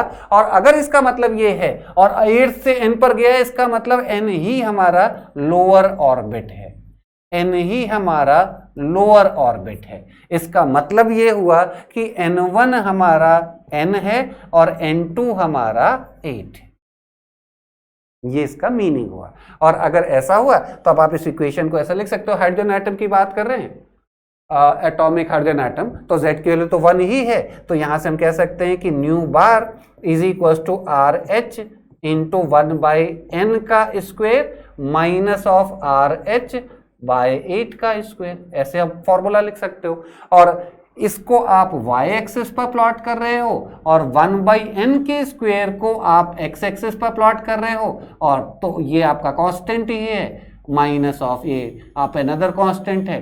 तो आप इसको लीनियर रिलेशन के रूप में देख सकते हो, y is equal to mx plus c, y is equal to mx plus c। तो लाइन की इक्वेशन हमें दिख रही है। और लाइन की इक्वेशन कैसी, तो वो लाइन की इक्वेशन इस तरह की है कि अगर अपन न्यू बार और 1/n स्क्वायर में ग्राफ प्लॉट करते हैं तो इसका स्लोप बेटा पॉजिटिव होने वाला है, इसका स्लोप पॉजिटिव होने वाला है, पॉजिटिव होने वाला है। और इंटरसेप्ट लेकिन नेगेटिव होने वाला है, इंटरसेप्ट आपका नेगेटिव होगा। इंटरसेप्ट नेगेटिव क्यों, क्योंकि ये पॉजिटिव वैल्यू है और माइनस साइन के साथ लिखा है, तो इस तरह का ग्राफ होगा, लीनियर रिलेशन, इस तरह का ग्राफ। तो अब आप देखो, नॉन लीनियर नहीं, linear with slope negative RH, slope की वैल्यू। अब इसमें स्लोप की वैल्यू क्या है, दैट स्लोप इज एक्चुअली बेटा RH, स्लोप आपका RH ही है, और वो निगेटिव में नहीं है, इसलिए ये भी गलत है, ये भी गलत है। और लीनियर विद स्लोप RH, तो ये आपका सही है। Linear with slope with intercept, नहीं, इंटरसेप्ट RH नहीं है, स्लोप RH है। तो इस तरह से इन्होंने ये काम पूछा है। हेलो, अब देखो छोटा सा एक वर्ड है, काफी सारे लोग अगर ये बात नहीं सोचेंगे तो फिर वो इसको लगा देंगे पहला स्टेटमेंट, इसीलिए उसको ऊपर लिखा है उन्होंने, बी ऑप्शन इसीलिए ऊपर लिखा हुआ है, क्योंकि उनको ये नहीं अगर डिस्टिंग्विश कर पाए कि 8 बड़ा है या n बड़ा है, अगर ये डिस्टिंग्विश नहीं हुआ तो उस केस में फिर हमारा आंसर ये भी आ जाएगा। क्योंकि अगर हमने n1 को 8 बोला और n2 को n बोला तो यहाँ n आएगा बेटा, और अगर यहाँ n आएगा तो जो हमारा स्लोप आएगा वो -RH आ जाएगा। स्लोप हमारा -RH आ जाएगा और फिर वो हमारा क्वेश्चन गलत हो जाएगा। ठीक, तो इसलिए हमें थोड़ा केयरफुल रहना है। चलिए अगले क्वेश्चन की बात कर लेते हैं। अगला क्वेश्चन क्या है? ये आपका अगेन बहुत ज़्यादा पूछे जाने वाला क्वेश्चन है, इस टाइप का भी बहुत ज़्यादा आपको देखने को मिलता है। कहा जा रहा है कि heat treatment of muscular pain involve radiation of wavelength, मतलब हमारे मस्कुलर पेन हो रहा है, मतलब हाथ पैरों में दर्द हो रहा है और उसको हम रेडिएशन डाल करके, यूवी रेज यूज़ की जाती हैं, अल्ट्रावायलेट रेज, जिससे हम रेडिएशन डाल करके अपनी मसल्स को रिलैक्स करते हैं, जिससे हमारा दर्द थोड़ा कम हो जाए, समथिंग लाइक दैट। तो वो काम यहाँ पर करने की बात कर रहे हैं और कह रहे हैं कि जो रेडिएशन हम जिसको यूज़ करके ये काम कर रहे हैं उसकी वेवलेंथ 900 नैनोमीटर है। और पूछा जा रहा है which spectral line of H atom is suitable for this purpose.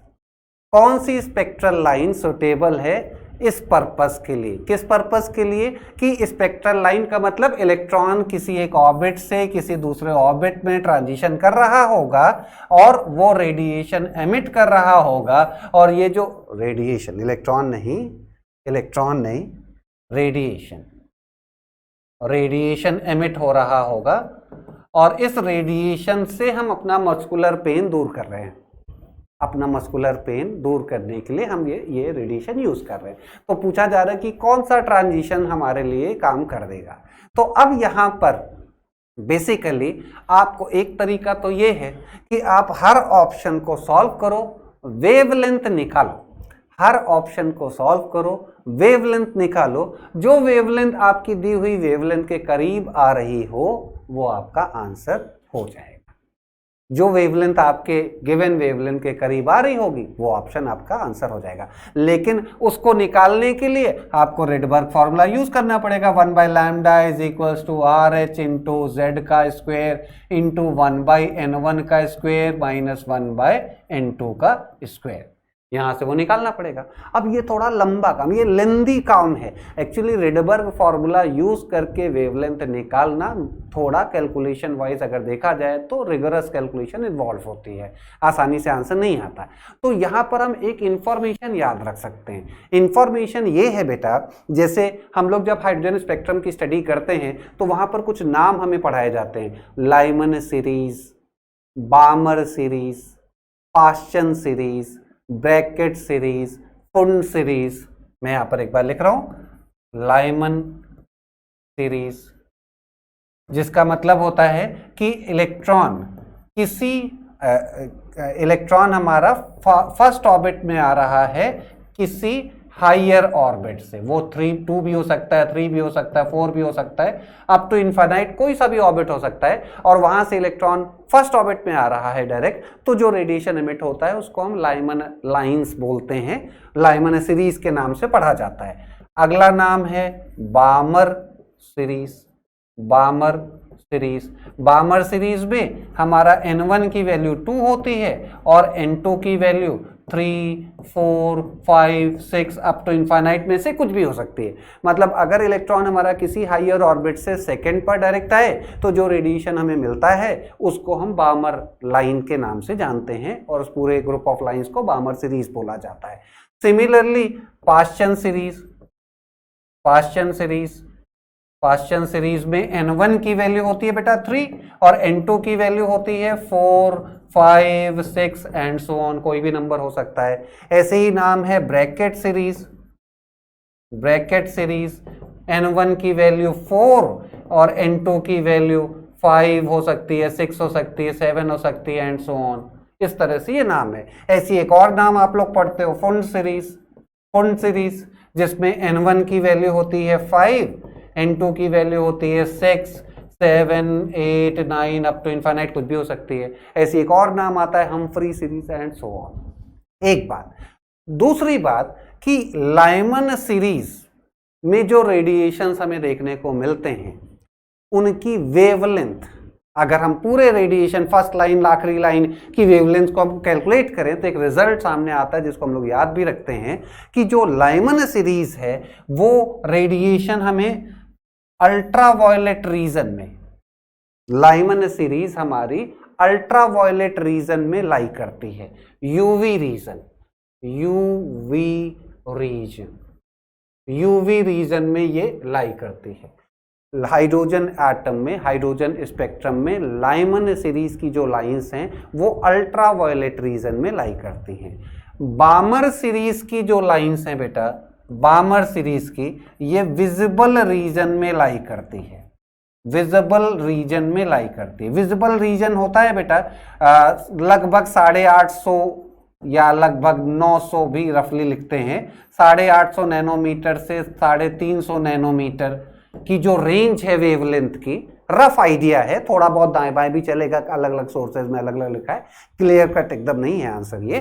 तो ये जो वेवलेंथ की रेंज है, अगर आप बामर सीरीज की लाइंस को इवेल्युएट करो तो उनकी जो वेवलेंथ आएंगी वो विजिबल रीजन में आएंगी। विजिबल रीजन में सबसे ज्यादा हाई एनर्जी, मतलब कहने का ये है कि जैसे अगर हम लोग पूरा इलेक्ट्रोमैग्नेटिक स्पेक्ट्रम देखें, पूरा का पूरा इलेक्ट्रोमैग्नेटिक स्पेक्ट्रम देखें, तो सबसे ज्यादा एनर्जी वाले रेडिएशंस को बोला जाता है, सबसे ज्यादा एनर्जी वाले रेडिएशन का नाम क्या है? Cosmic rays. उससे कम एनर्जी का नाम है गामा रेज, उससे कम एनर्जी का नाम है एक्स रे, उससे कम एनर्जी का नाम है अल्ट्रावायलेट रेज, उससे कम एनर्जी विजिबल रेज, उससे कम एनर्जी इंफ्रारेड, उससे भी कम एनर्जी माइक्रोवेव, उससे भी कम एनर्जी रेडियो वेव। ये सीक्वेंस भी आपको याद रखना होता है। मैं आपके लिए एक बार यहाँ पर लिख दे रहा हूँ, ये मैं लिख दे रहा हूँ, पूरा का पूरा जो इलेक्ट्रोमैग्नेटिक स्पेक्ट्रम है जिसमें एक एनर्जी के सीक्वेंस में हर तरह के रेडिएशंस को प्लॉट कर दिया गया है। सबसे ज्यादा एनर्जी कॉस्मिक रेज, उसके बाद गामा रेज। गामा रेज निकलती हैं because of nuclear disintegration, nuclear reactions में जो रेडिएशंस एमिट होते हैं, जब एटम बम गिरेगा तो गामा रेडिएशन एमिट होते हैं जिनकी एनर्जी बहुत ज्यादा होती है। उससे कम एनर्जी एक्स रेज, उससे कम एनर्जी अल्ट्रावायलेट रेज, उससे कम एनर्जी विजिबल रेज, उससे कम एनर्जी इंफ्रारेड रेज, उससे कम एनर्जी माइक्रो वेव्स, उससे भी कम energy radio waves, radio waves. मतलब इस तरह से सारे रेडिएशन को हमने एक साथ प्लॉट कर दी। ये जो एक एक नाम आपको दिखाए जा रहे हैं, ये एक एक नाम एक एक वेवलेंथ नहीं है, ये एक रेंज ऑफ वेवलेंथ को नाम मिला हुआ है। एक पर्टिकुलर रेंज को हमने कॉस्मिक रे बोला है, उसके बाद वाले को गामा रे बोला है, एंड सो ऑन। मतलब कहने का ये है बेटा कि इधर की तरफ अगर हम पढ़ें तो ये एनर्जी का बढ़ता हुआ सीक्वेंस है, इधर की तरफ एनर्जी बढ़ रही, मतलब सबसे ज्यादा एनर्जी इसकी है, उससे कम इसकी, इससे कम इसकी है, फिर ये। और जैसे विजिबल में हम लोग विबग्योर पढ़ते हैं, विबग्योर का मतलब वॉयलेट, फिर इंडिगो, फिर ब्लू, फिर येलो, फिर इस तरह से आपको ऑरेंज रेड तक देखने को मिलता है। मतलब वो अपने आप में एक रेंज ऑफ वेवलेंथ है। विबग्योर मतलब सबसे ज्यादा एनर्जी, अगर मैं यहाँ पर लिख दूं ये बात, ये मैं यहाँ पर मेंशन करता हूं, विबग्योर, VIBGYOR, सबसे ज्यादा एनर्जी वॉयलेट की है, और वॉयलेट से भी ज्यादा एनर्जी को अल्ट्रा वॉयलेट बोलते हैं। वॉयलेट से भी ज्यादा एनर्जी को अल्ट्रावायलेट बोला जाता है। और लास्ट में रेड है सबसे कम एनर्जी विजिबल रे की, और रेड से भी कम एनर्जी को इंफ्रारेड बोलते हैं। रेड से भी ज्यादा इन्फीरियर इज कॉल्ड इंफ्रारेड। तो इस तरह से हमारा एनर्जी का ये सीक्वेंस लिखा हुआ है। और मैंने आपसे बोला है कि विजिबल रे की जो एनर्जी है या जो वेवलेंथ है वो ये इस रेंज में लाई करती है, 850 से 350। 850 से 350 में आपको दिख रहा होगा कि वेवलेंथ तो घट रही है, और वेवलेंथ अगर घट रही है इसका मतलब एनर्जी बढ़ रही है। मतलब कहने का ये है बेटा कि जो रेड है वो लगभग 850 नैनोमीटर है, और जो वॉयलेट है वो लगभग 350 नैनोमीटर। लगभग एक रफ आइडिया मैंने आपको दिया है। रफ आइडिया क्यों दिया है उसको समझते हैं। मैंने आपसे कहा कि बामर सीरीज में जो लाइंस दिखती हैं वो रफली हमारे विजिबल रीजन में बिलोंग करती हैं, जिसकी ये रेंज है। और अब आप यहां देखो तो ये 900 नैनोमीटर दिया है। 900 नैनोमीटर का मतलब 850 नैनोमीटर से भी ज्यादा है। मतलब वो जो भी वैल्यू है 900 वो 850 से आगे की तरफ होगी। मतलब मैंने आपसे कहा कि एनर्जी इधर बढ़ रही है, इसका मतलब ये अंडरस्टूड है कि इन रेडिएशंस की वेवलेंथ इधर की तरफ बढ़ रही है। इन रेडिएशंस की वेवलेंथ इधर की तरफ बढ़ रही, क्योंकि रेडिएशन के लिए हम लोग फॉर्मूला पढ़ते हैं। कौन सा फॉर्मूला? hc/λ। मतलब energy inversely proportional to wavelength होती है, इनवर्सली प्रोपोर्शनल टू वेवलेंथ। तो अब इसका मीनिंग क्या निकल रहा है? इसका मीनिंग ये निकल रहा है कि जो मस्कुलर पेन में रेडिएशन की जरूरत पड़ रही है, उसकी एनर्जी हमारे विबग्योर मतलब जो विजिबल रेज हैं उससे भी कम है, एनर्जी उससे भी कम है। इसका मतलब ये है कि हमारा जो रेडिएशन है वो बामर के बाद का कोई है। सबसे ज्यादा एनर्जी वाले रेडिएशंस होते हैं लाइमन सीरीज के, उससे कम एनर्जी वाले रेडिएशंस होते हैं बामर सीरीज के, उससे भी कम एनर्जी वाले रेडिएशंस होते हैं पाश्चन सीरीज के। मतलब अगर हम हाइड्रोजन स्पेक्ट्रम देखें बेटा, तो हमें लाइमन सीरीज कहीं यहाँ इस रीजन में दिखाई पड़ेगी, लाइमन सीरीज कहीं यहाँ पर। उसके बाद बामर सीरीज का जो रीजन है वो विजिबल रीजन में देखने को मिलेगा, पाश्चन सीरीज वो उसके बाद देखने को मिलेगा। इसका मतलब ये है, इसका मतलब क्या है? इसका मतलब ये है कि जो मस्कुलर पेन के लिए रेडिएशन की जरूरत पड़ रही है, वो वेवलेंथ जो हमें मिल रही है वो बामर के बाद का कोई आंसर होना चाहिए, बामर के बाद का कोई आंसर होना चाहिए। तो अगर आप देखो तो एक आंसर दिया है लाइमन, और वो भी इनफाइनाइट से 1 का मतलब मैक्सिमम एनर्जी वाला है, तो भैया ये आंसर तो नहीं होगा, क्योंकि अगर ये रेडिएशन आपके मस्कुलर पेन को दूर करने के लिए डाल दिया तो पेन तो क्या आपका मसल ही गायब हो जाएगा।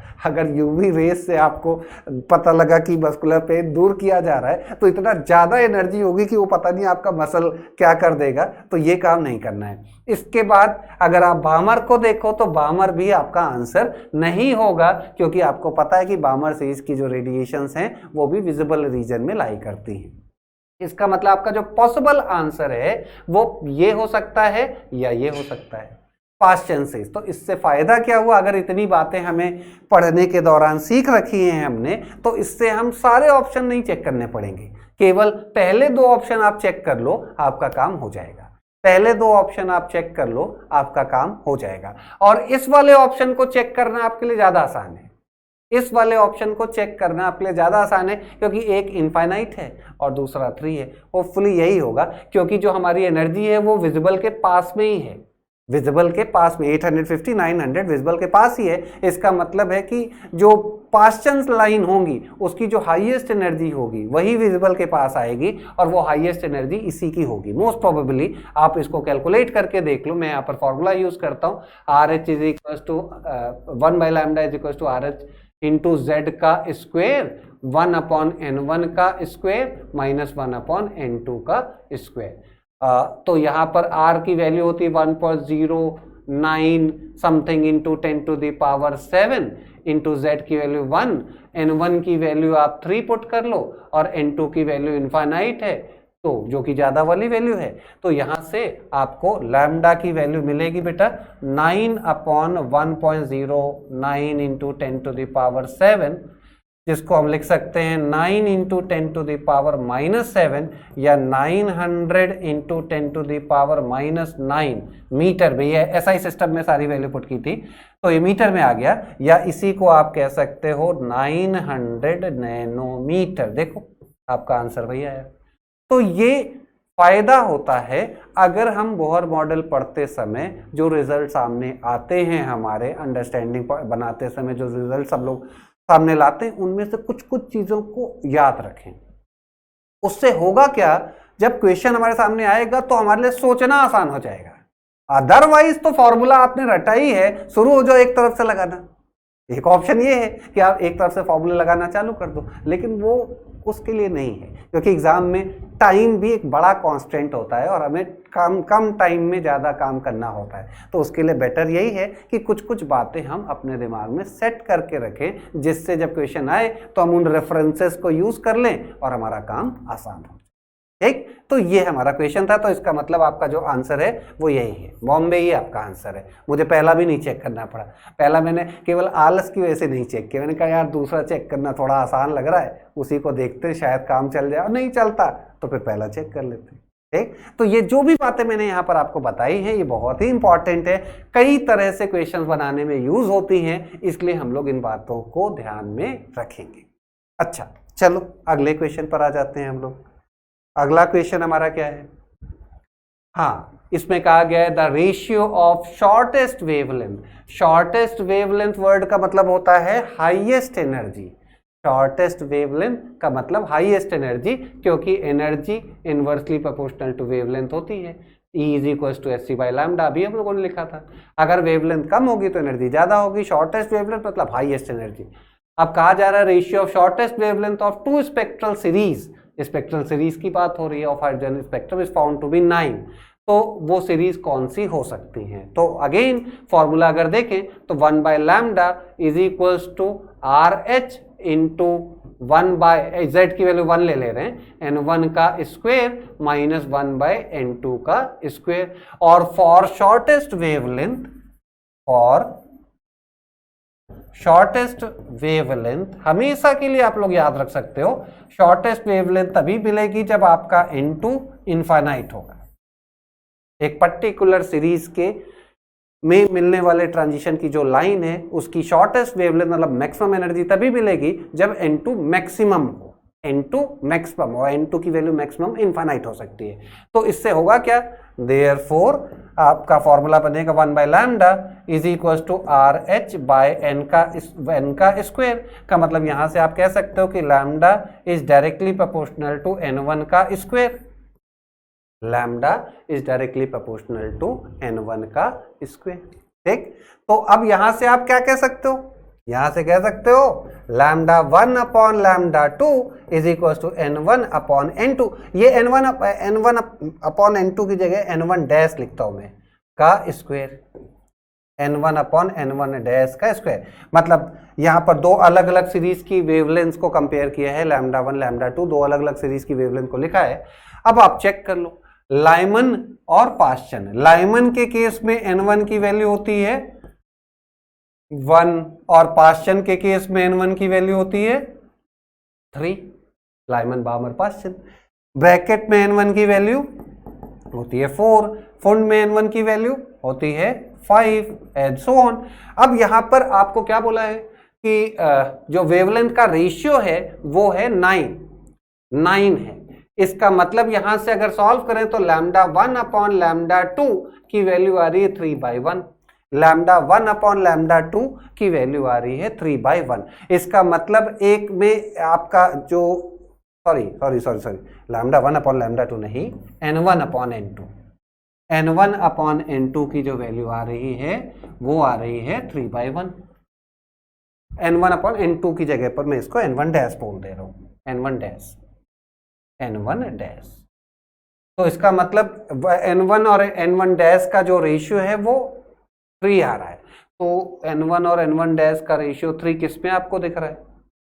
बाकी में यहां देखें तो ये n1 की वैल्यू पास्चन के लिए 3 है, फुंड के लिए n की वैल्यू 5 है, बामर के लिए n की वैल्यू 2 है, ब्रैकेट के लिए n की वैल्यू 4 है। तो पहला ही ऑप्शन है भैया, और तो कोई दिख नहीं रहा, पहले ही ऑप्शन है और पहले ही सही है। इसी में आप इन दोनों का रेशियो देखोगे तो 3 आएगा, बाकी में किसी में भी 3 नहीं आ रहा, तो इसका मतलब पहला ऑप्शन सही है। तो यहां पर क्वेश्चन का जो कीवर्ड था वो ये था शॉर्टेस्ट वेवलेंथ। शॉर्टेस्ट वेवलेंथ से ये पकड़ में आया था और इस तरह से क्वेश्चन हम लोगों ने सॉल्व कर लिया। अगले क्वेश्चन पर आ जाओ। श्रोडिंगर वेव इक्वेशन पर बेस्ड क्वेश्चन है हमारा। इसमें इन्होंने क्या कहा? Electron are more likely to be found in. हमें यहाँ पर ये ग्राफ दिया है साय का और डिस्टेंस का। बीच में ये ऑरिजिन का मतलब ये न्यूक्लियस है और उसके दाएं बाएं साय का वेरिएशन। साय का मतलब होता है बेटा इलेक्ट्रॉन का एम्पलीट्यूड। श्रोडिंगर ने इलेक्ट्रॉन के जो मोशन में वेव नेचर एसोसिएटेड है उसको कंसीडर करते हुए अपना मॉडल डेवलप किया था, जिसको हम लोग wave mechanical model of atom बोलते हैं, जिसमें उन्होंने बताया था कि इलेक्ट्रॉन जब न्यूक्लियस के चारों तरफ मूव करता है तो वो एक वेव काइंड ऑफ मोशन है, वेव के जैसी उसकी कैरेक्टरिस्टिक है। और उस वेव की जो भी इलेक्ट्रॉन वेव बना रहा होगा, उस वेव मोशन कर रहा होगा, उस वेव का जो एम्पलीट्यूड होगा उसको साई से रिप्रेजेंट करते हैं। उसको साई से रिप्रेजेंट करते हैं। साई का मतलब होता है amplitude of electron wave, amplitude of electron wave, electron wave का एम्पलीट्यूड है। मतलब बेसिकली जैसे जब भी वेव का नाम सामने आता है सब लोगों के दिमाग में थॉट आने लगता है वेव मतलब ऐसा कुछ लहरा आगे चल रहा होगा, नहीं, यहाँ जो वेव है हमें पता ही नहीं है कि वो एक्चुअली कैसी है। इसको वर्चुअल वेव बोला जाता है। मतलब कहने का ये है कि ये वेव लाइक कैरेक्टरिस्टिक है। वेव लाइक मतलब जैसे वेव्स अपनी कैरेक्टरिस्टिक शो करती हैं वैसे ही ये भी करते हैं। मतलब कहने का ये है जैसे वैसे तो इलेक्ट्रॉनिक पार्टिकल है लेकिन ये एस्टैब्लिश हुआ हमारे एक्सपेरिमेंट से कि इलेक्ट्रॉन का डुअल नेचर है। डुअल नेचर है का मतलब इलेक्ट्रॉन का वेव नेचर भी है और इलेक्ट्रॉन का पार्टिकल नेचर भी। दो तरह के एक्सपेरिमेंटल रिजल्ट्स हैं जिसके बेसिस पर पार्टिकल का रेडिएशन का डुअल नेचर एस्टैब्लिश हुआ था। एक black body radiation photo electric effect जो रेडिएशन के पार्टिकल नेचर को सपोर्ट करता है, या ब्लैक बॉडी रेडिएशन या फोटो इलेक्ट्रिक इफेक्ट के जो रिजल्ट सामने आते हैं वो एक्सप्लेन होते हैं तब जब हम पार्टिकल इलेक्ट्रॉन को रेडिएशन को पार्टिकल के जैसे कंसीडर करें। जबकि इसके पहले इलेक्ट्रोमैग्नेटिक रेडिएशन थ्योरी रेडिएशन को वेव घोषित कर चुकी थी। मतलब रेडिएशंस हैज वेव कैरेक्टरिस्टिक, क्योंकि रेडिएशंस डिफ्रैक्शन की फिनोमेना शो करती हैं, इंटरफेरेंस की फिनोमेना शो करती है जो हम लोग फिजिक्स में पढ़ते हैं। वो चीजें हमने रेडिएशन में देखी थी। तो इससे हमने कहा था कि रेडिएशंस हैज वेव नेचर। जबकि फोटो इलेक्ट्रिक इफेक्ट मतलब ये सब ऐसे बोलने का मतलब क्या है, जैसे हमें पता है कि ट्यूबलाइट जल रही है, वहां से रेडिएशन मतलब लाइट निकल रही है, हम पे गिर रही है, ये सब तो सबको दिख रहा है। लेकिन वहां से निकली हुई लाइट हम पर गिरी कैसे, मतलब वो जो चल के जो आई है वो आई कैसे, उसका कनेक्टर क्या था, वो बात हमें नहीं पता। तो उसी के लिए अलग अलग एक्सपेरिमेंट के थ्रू इस बात को प्रूव किया गया नहीं नहीं नहीं नहीं वो पार्टिकल के जैसे आई, नहीं कोई कहता नहीं नहीं नहीं वो तो वेव के जैसे आई।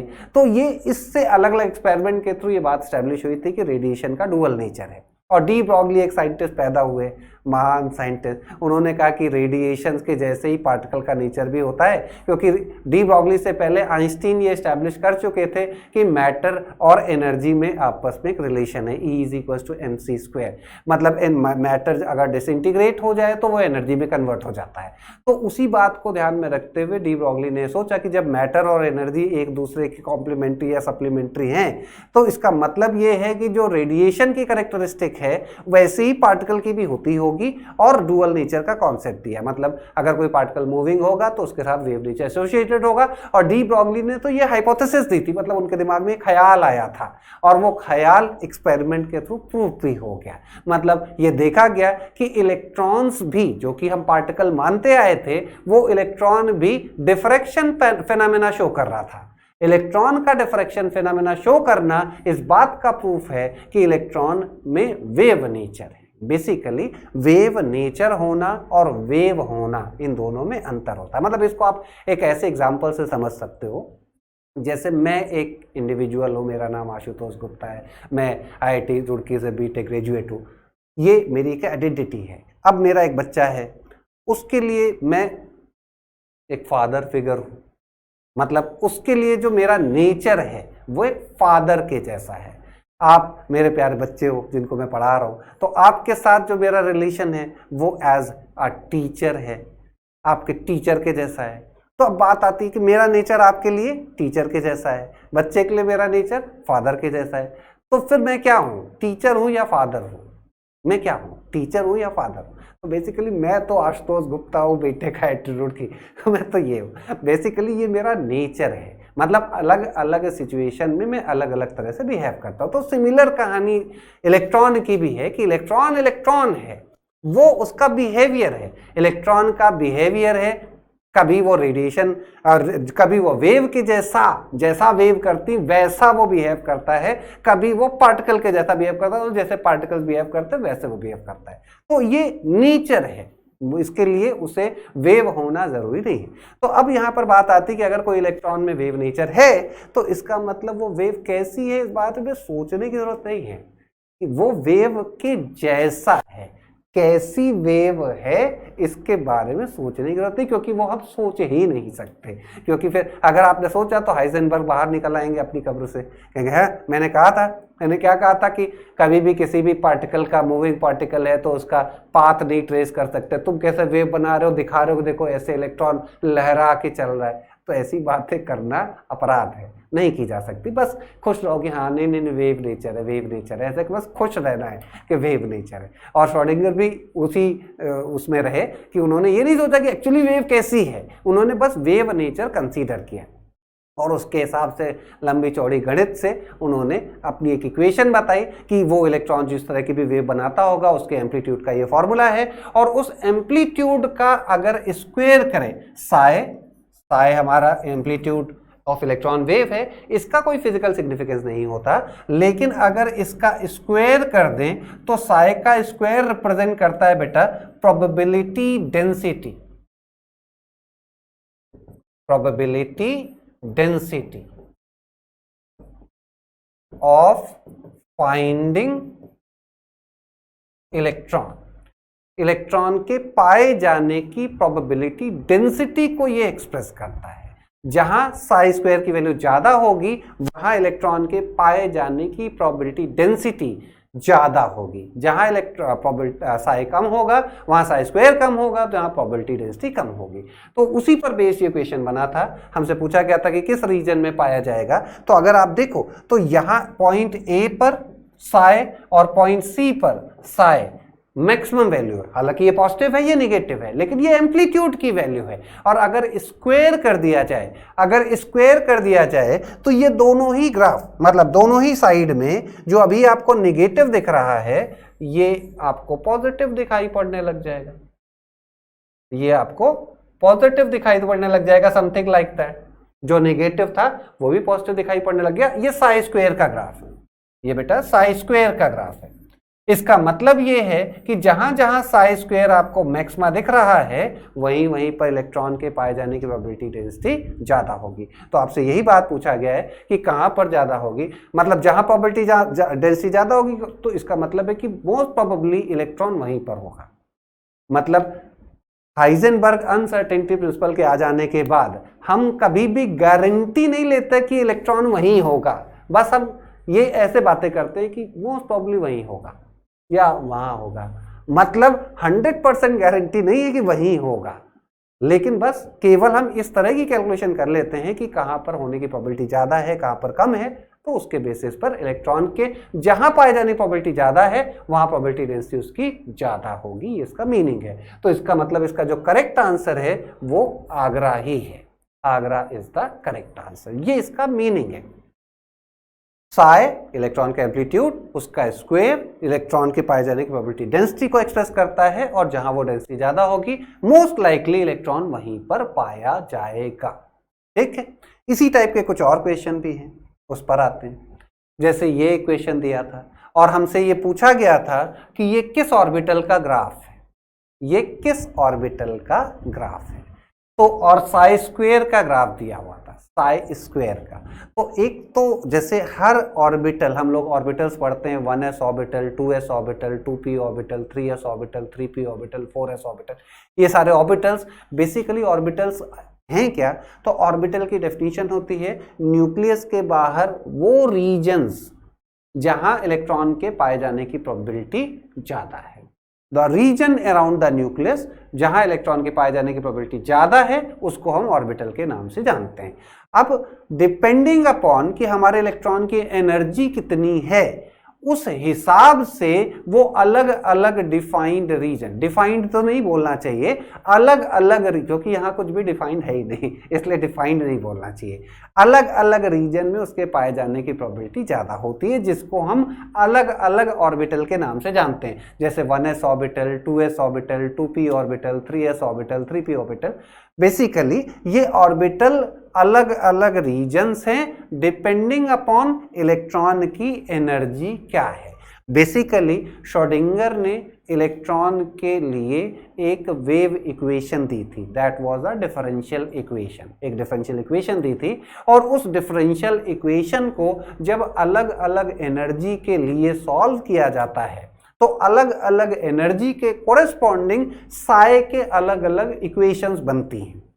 मतलब 1s ऑर्बिटल की अपनी इक्वेशन बनेगी, 2s ऑर्बिटल की अपनी इक्वेशन बनेगी, 3s ऑर्बिटल, 3p ऑर्बिटल, सबकी अपनी अपनी इक्वेशंस बनती हैं और उन्हीं इक्वेशंस की ये ग्राफ होते हैं, उन्हीं इक्वेशंस के।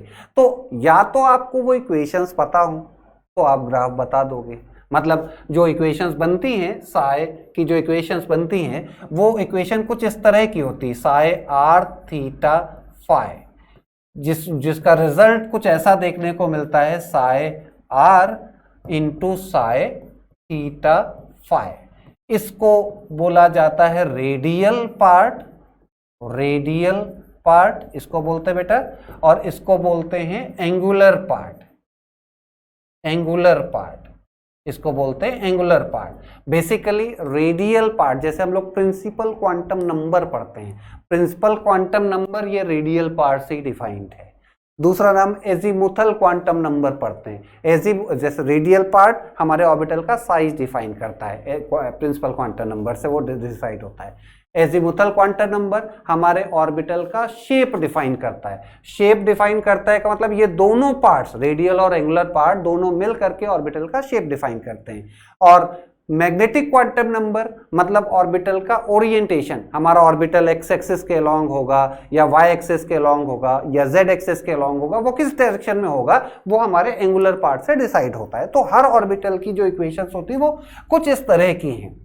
और यहां पर इन्होंने रेडियल पार्ट का ग्राफ ड्रॉ किया है, मतलब इसका ग्राफ ड्रॉ किया है रेडियल पार्ट का। तो बहुत ज्यादा डिटेल में तो मैं नहीं जा सकता यहाँ पे, लेकिन मैं आपको बता दूं जो आपके काम की चीज है वो कुछ इस तरह की कि जितने भी ऑर्बिटल हम जानते हैं 1s 2s 2p 3s 3p 4d, जितने भी ऑर्बिटल्स हम जानते हैं उसके लिए मैं आपको बता रहा हूं। आप याद रखना, s ऑर्बिटल्स और rest orbitals, rest orbitals, s orbital और रेस्ट ऑर्बिटल। रेस्ट का मतलब है p या d या f या कोई सा भी, उनके लिए ग्राफ के लिए आपको ग्राफ सीधे कैसे आप बना सकते हो, अगर आप साए r versus r graph plot कर रहे हो, रेडियल पार्ट का ग्राफ अगर आप प्लॉट कर रहे हो s के लिए और रेस्ट के लिए, तो आपको अंतर क्या देखने को मिलेगा जिससे आप ये डिस्टिंग्विश कर पाओगे, ये अंतर पहचान पाओगे कि ये एस ऑर्बिटल का है कि रेस्ट का है। एक ही अंतर है, अंतर ये है बेटा कि एस ऑर्बिटल के कर्व ऊपर से स्टार्ट होते हैं, स्टार्टिंग पॉइंट वाई एक्सिस पे कहीं से होगा, और पी बाकी रेस्ट ऑर्बिटल चाहे वो पी हो, चाहे वो डी हो, चाहे वो एफ हो, कोई सा भी हो, वो जीरो से स्टार्ट होता है। बस यही अंतर है, यही अंतर है। और अंत, उन ग्राफ का अंत किधर होगा, तो हर किसी का अंत जो है वो एक ही है, जीरो की तरफ। अंत सबका जीरो, शून्य की तरफ ही है, सबका अंत जीरो की तरफ ही है। तो वहां से तो अंतर नहीं बनता, अंतर बनता है स्टार्टिंग पॉइंट से, एस ऑर्बिटल या रेस्ट ऑर्बिटल्स। तो अब आपको साए का ग्राफ मैंने बताया, साए का स्क्वायर किया जाएगा तो साए का स्क्वायर का डिफरेंस भी आपको यही दिखाई पड़ेगा, यही दिखाई पड़ेगा कि जो वैल्यू यहां पर ऊपर थी तो अभी स्क्वायर करने पर भी वो ऊपर से ही दिखाई पड़ेगी। और अगर मैं रेस्ट की बात करूं तो रेस्ट में आपको क्या दिखाई पड़ेगा, रेस्ट में आपको जीरो से दिखाई पड़ेगा। जीरो का स्क्वायर तो जीरो ही होता है ना, जीरो का स्क्वायर जीरो ही होता है, मतलब उनके ग्राफ जीरो से स्टार्ट होंगे। तो इतना इंफॉर्मेशन आपके लिए काफी है इस क्वेश्चन का आंसर देने के लिए। आप ये देखो तो आपको यहां पर दिखाई पड़ेगा कि आपका ये ग्राफ ऊपर से स्टार्ट हो रहा है, ऊपर से स्टार्ट हो रहा है, इसका मतलब ये कोई एस ऑर्बिटल है, ये कोई एस ऑर्बिटल है। तो आपको ये पता लग गया।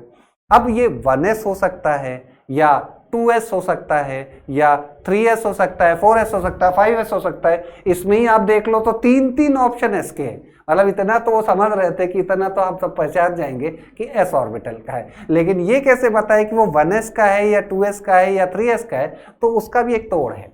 उसका तोड़ क्या है, node, number of radial node, number of radial node, number of radial node. नहीं दिखाई पड़ रहा होगा, मैं कलर चेंज करता हूं इसमें,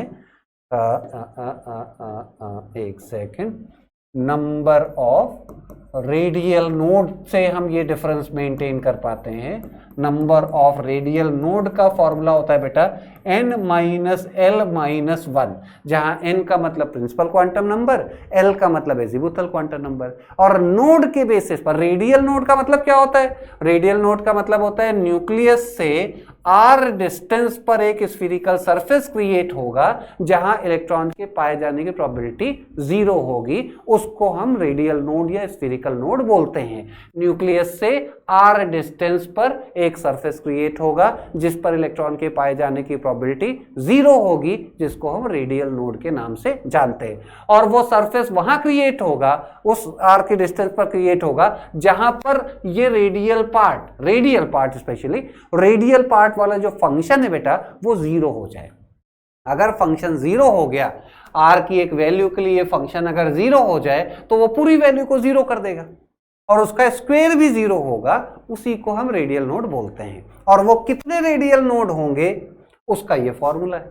आप इस ग्राफ में देखो, जहां नोड मिलेगा वहां पर आपका साए का फंक्शन 0 होगा, और साए का फंक्शन अगर 0 होगा, साए r की वैल्यू बेटा 0 होगी, तो उसका स्क्वायर भी 0 होगा, साए का स्क्वायर भी 0 होगा, क्योंकि 0 का स्क्वायर तो 0 ही होता है। अब आप देखो कि ये कहां कहां 0 है, तो ये दिखाई पड़ेगा, नोड एक जगह पर 0 दिख रहा है, एक जगह पर 0 दिख रहा है। इसके अलावा किसी को ये भी लगा सर यहाँ पे भी तो 0 हो रहा है, नहीं नहीं नहीं नहीं नहीं, अंत तो देखो सबका 0 है, तो वहां से किसी को अंतर नहीं है भाई, किसी के अंत में कोई अंतर नहीं है, अंत तो सबका 0 ही है, ठीक है। वो यहाँ पर भी है, वहां से डिफरेंस हम नहीं मेंटेन कर पाएंगे, उससे पहले जो हुआ उससे डिफरेंस मेंटेन होगा कि जब तक आप 0 नहीं हुए थे, अंत आपका नहीं हुआ था, उससे पहले आपके कर्म कैसे थे, उससे आप डिफरेंस मेंटेन कर पाओगे। तो वहां पर कर्म यहाँ पर दिख रहा है कि कितने नोड है, कितने नोड है, ये तो एक नोड है, एक नोड है, इसका मतलब आपका कौन सा ऑर्बिटल होगा, तो आप यहाँ पर फॉर्मूले में वैल्यू पुट करके देख लो। आप इसमें एक बात ये याद रख सकते हो जिससे हमारा काम और ज्यादा आसान हो जाएगा कि 1s ऑर्बिटल में एक भी नोड नहीं होता, एक भी रेडियल नोड नहीं है। 2s ऑर्बिटल में एक होता है, 3s ऑर्बिटल में 2 होता है, 4s ऑर्बिटल में 3 होता है, एंड सो ऑन। ये पैटर्न चलता है। इसको आप और जनरलाइज करके मैं आपको बताऊं तो किसी भी कैटेगरी कहने का मतलब है बेटा, जैसे s ऑर्बिटल्स में सबसे पहला नाम आता है 1s का, p कैटेगरी में पहला नाम आता है 2p का, d में पहला नाम आता है 3d का। मैं अगले पेज पर लिख देता हूं इसको, 1s, 2p, 3d, 4f, 5g and so on. ये सब अपने अपने कैटेगरी के पहले ऑर्बिटल हैं। इनमें radial node, number of radial node आप फॉर्मूले से निकाल करके देख सकते हो, वो सब में 0 आएगा, 0 आएगा। इसी तरह कितना क्लियर कट पैटर्न है, 2s या 3p या 4d या 5f या 6g या ऐसे ही आगे, इन सब में एक रेडियल नोड होता है, सब में।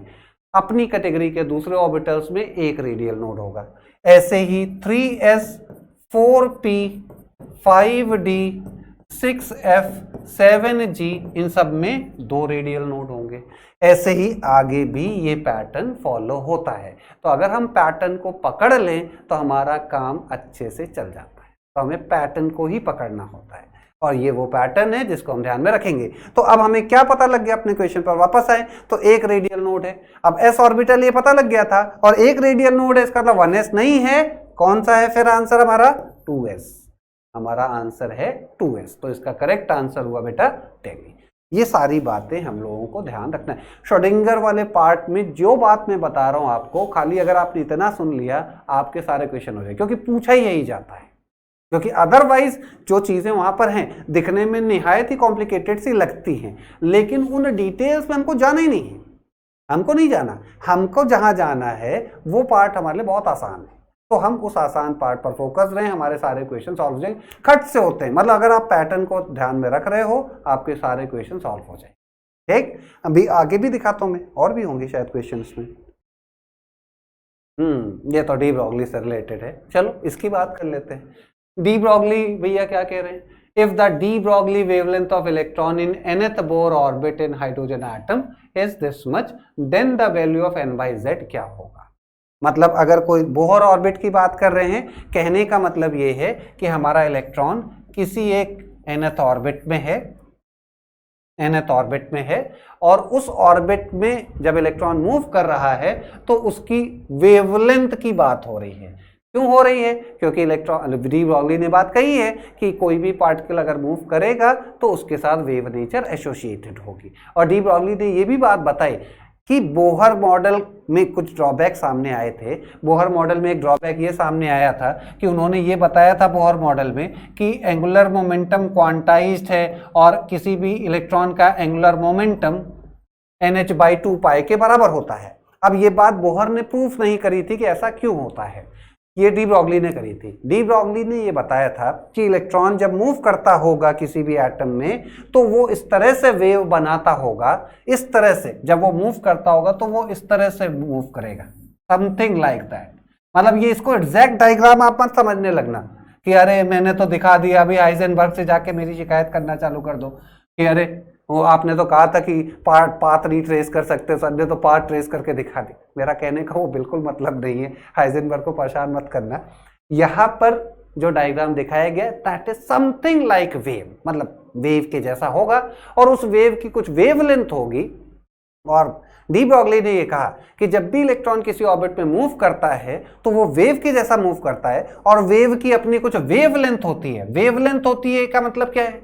जैसे हम लोग वेव के लिए वेव की वेवलेंथ पढ़ते हैं तो वेवलेंथ का मतलब ये इस तरह से, ये एक लेंथ है, यहां से लेकर के यहां तक एक वेव कंसीडर की जाती है बेटा, इसको हम वेवलेंथ बोलते हैं। ठीक, तो वो हमेशा एक पर्टिकुलर वेवलेंथ क्रिएट करता होगा और एक ऑर्बिट में मूव करते हुए वो इंटीग्रल नंबर ऑफ वेव ही बनाता है, इंटीग्रल नंबर ऑफ वेव बनाता है। कहने का मतलब है बेटा, यहां पर इस बात को समझो, ये बहुत अच्छा सा पॉइंट है कि जैसे मैंने यहां पर ये दिखाया है, ये एक वेव है। सिमिलरली मैं आगे दिखा रहा हूं, ये जो मैंने दिखाया है ये दूसरी वेव है। इसी तरह से यहां से लेकर के यहां तक ये मैं तीसरी वेव दिखाने की कोशिश कर रहा हूं और इसी तरह से यहां से लेकर के यहां तक मैंने चौथी वेव दिखाई। मे बी कि आपको डायग्राम में सभी वेव की लेंथ इक्वल ना लगे, लेकिन मेरा जो पर्पस है वो ये है कि मैं यहाँ पर इक्वल वेव लेंथ की वेव्स को ड्रॉ कर रहा हूँ। और एक कंप्लीट साइकिल होने में मैंने ये देखा है कि उस इलेक्ट्रॉन ने चार वेव बनाई है, चार वेव। इसका मतलब ये है कि ये हमारा फोर्थ ऑर्बिट है बेटा, ये फोर्थ ऑर्बिट का डायग्राम है, फोर्थ ऑर्बिट का डायग्राम है। मतलब डी ब्रॉगली ये कहते हैं कि जब भी इलेक्ट्रॉन किसी एक ऑर्बिट में मूव करता है तो मूव करते हुए वो वेव फॉर्म में मूव करेगा, उसमें वेव फॉर्म होगी, उसकी वेवलेंथ होगी और वो वेवलेंथ इस तरह की वैल्यू होगी कि उसका जो इंटीग्रल मल्टीपल होगा वो उस ऑर्बिट के सरकमफेरेंस के बराबर होगा, ऑर्बिट के सरकमफेरेंस के बराबर होगा। जैसे अगर हम ये कहते हैं कि हमारा ये nth ऑर्बिट है, सपोज nth ऑर्बिट है, तो इस ऑर्बिट का सरकमफेरेंस होगा बेटा 2 पाई r of nth orbit, 2 pi rn, और ये value in terms of wavelength होगी n lambda, in terms of wavelength होगी n लैम्डा, क्योंकि यहां से लेकर के ये डिस्टेंस आपकी है लैम्डा, इसी तरह से यहां से लेकर के ये डिस्टेंस है आपकी अगेन लैम्डा, ऐसे यहां से लेकर के ये डिस्टेंस है आपकी अगेन लैम्डा और यहां से लेके ये लैम्डा, तो टोटल आपकी 4 लैम्डा हो गई। मतलब कहने का ये है कि अगर वो फिफ्थ ऑर्बिट में मूव कर रहा होता तो मैं ऐसी ही 5 वेव दिखाता आपको, अगर ये थर्ड ऑर्बिट में मूव करता तो मैं ऐसी ही 3 वेव दिखाता आपको। मतलब 3 वेव की लेंथ का जो समेशन आता 3 लैम्डा वो 2 पाई rn के बराबर होता। ये डी ब्रॉगली रिलेशन। इसका फायदा क्या है, जैसे इससे हम वो रिलेशन ला सकते हैं। कैसे ला सकते हैं वो अभी आप देख लो एक बार। जैसे हमें ये बात पता होती है कि लैम्डा की वैल्यू h/p के बराबर होती है, h/p डी ब्रॉगली रिलेशनशिप, तो यहां से हम लिख सकते हैं 2 pi rn is equal to n into h/p, और p का मतलब होता है बेटा mv 2 पाई rn। तो अगर आप mv को इधर लेके आ जाओ तो mv R N is equal to N H by 2 pi. तो इस तरह से जो बोहर का क्वांटाइजेशन ऑफ एनर्जी का आइडिया था वो यहां से हम प्रूव कर ले जाते हैं कि Y M V R is equal to N H by 2 pi. तो ये उसकी कहानी है। खैर, हम अपने क्वेश्चन पर आते हैं। तो क्वेश्चन में हमसे क्या कहा गया है, क्वेश्चन में क्या कहा गया है कि wavelength of electron in nth orbit of hydrogen like atom is equal to 2 pi a naught. तो n बाई जेड की वैल्यू क्या होगी? तो r ऑफ nth ऑर्बिट का फॉर्मूला हम लोग क्या पढ़ते हैं? r ऑफ nth ऑर्बिट का फॉर्मूला हम लोग पढ़ते हैं बोहर मॉडल में 0.529 into n square by z angstrom. अगर आपको याद आ रहा हो तो, और नहीं याद आ रहा हो तो याद रखना, रेडियस का फॉर्मूला, वेलोसिटी का फॉर्मूला, एनर्जी का फॉर्मूला, इस सारे फॉर्मूले बोहर मॉडल के हमें याद होने ही चाहिए। डेरिवेशन भी पता होना चाहिए लेकिन फॉर्मूले भी याद होने चाहिए क्योंकि वो हमारे ये काम में आते हैं।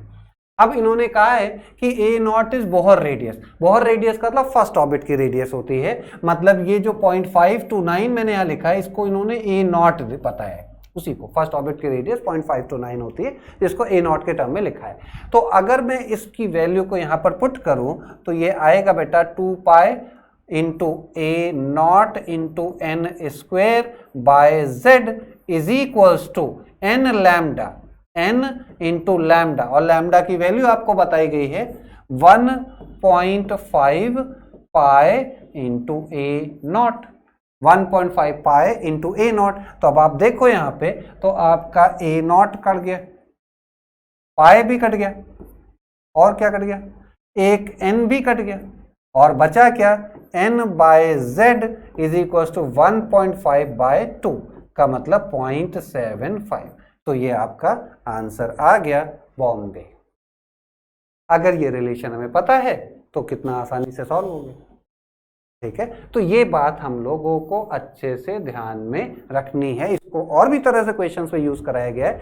हमें ये बात पता होनी चाहिए कि कोई भी इलेक्ट्रॉन अगर ऑर्बिट में मूव कर रहा है तो वो इस वेवलेंथ की वेव को फॉर्म करेगा कि उसका इंटीग्रल मल्टीपल हमेशा उस ऑर्बिट की सरकमफरेंस के बराबर आए। और वो कितनी वेव बनाएगा वो इस बात पर डिपेंड करेगा कि ऑर्बिट नंबर कौन सा है। अगर फर्स्ट ऑर्बिट है तो 1 वेव बनेगी, अगर सेकंड ऑर्बिट है तो 2 वेव बनेगी, अगर थर्ड ऑर्बिट है तो 3 वेव बनेगी, अगर फोर्थ ऑर्बिट है तो 4 वेव बनेगी, एंड सो ऑन।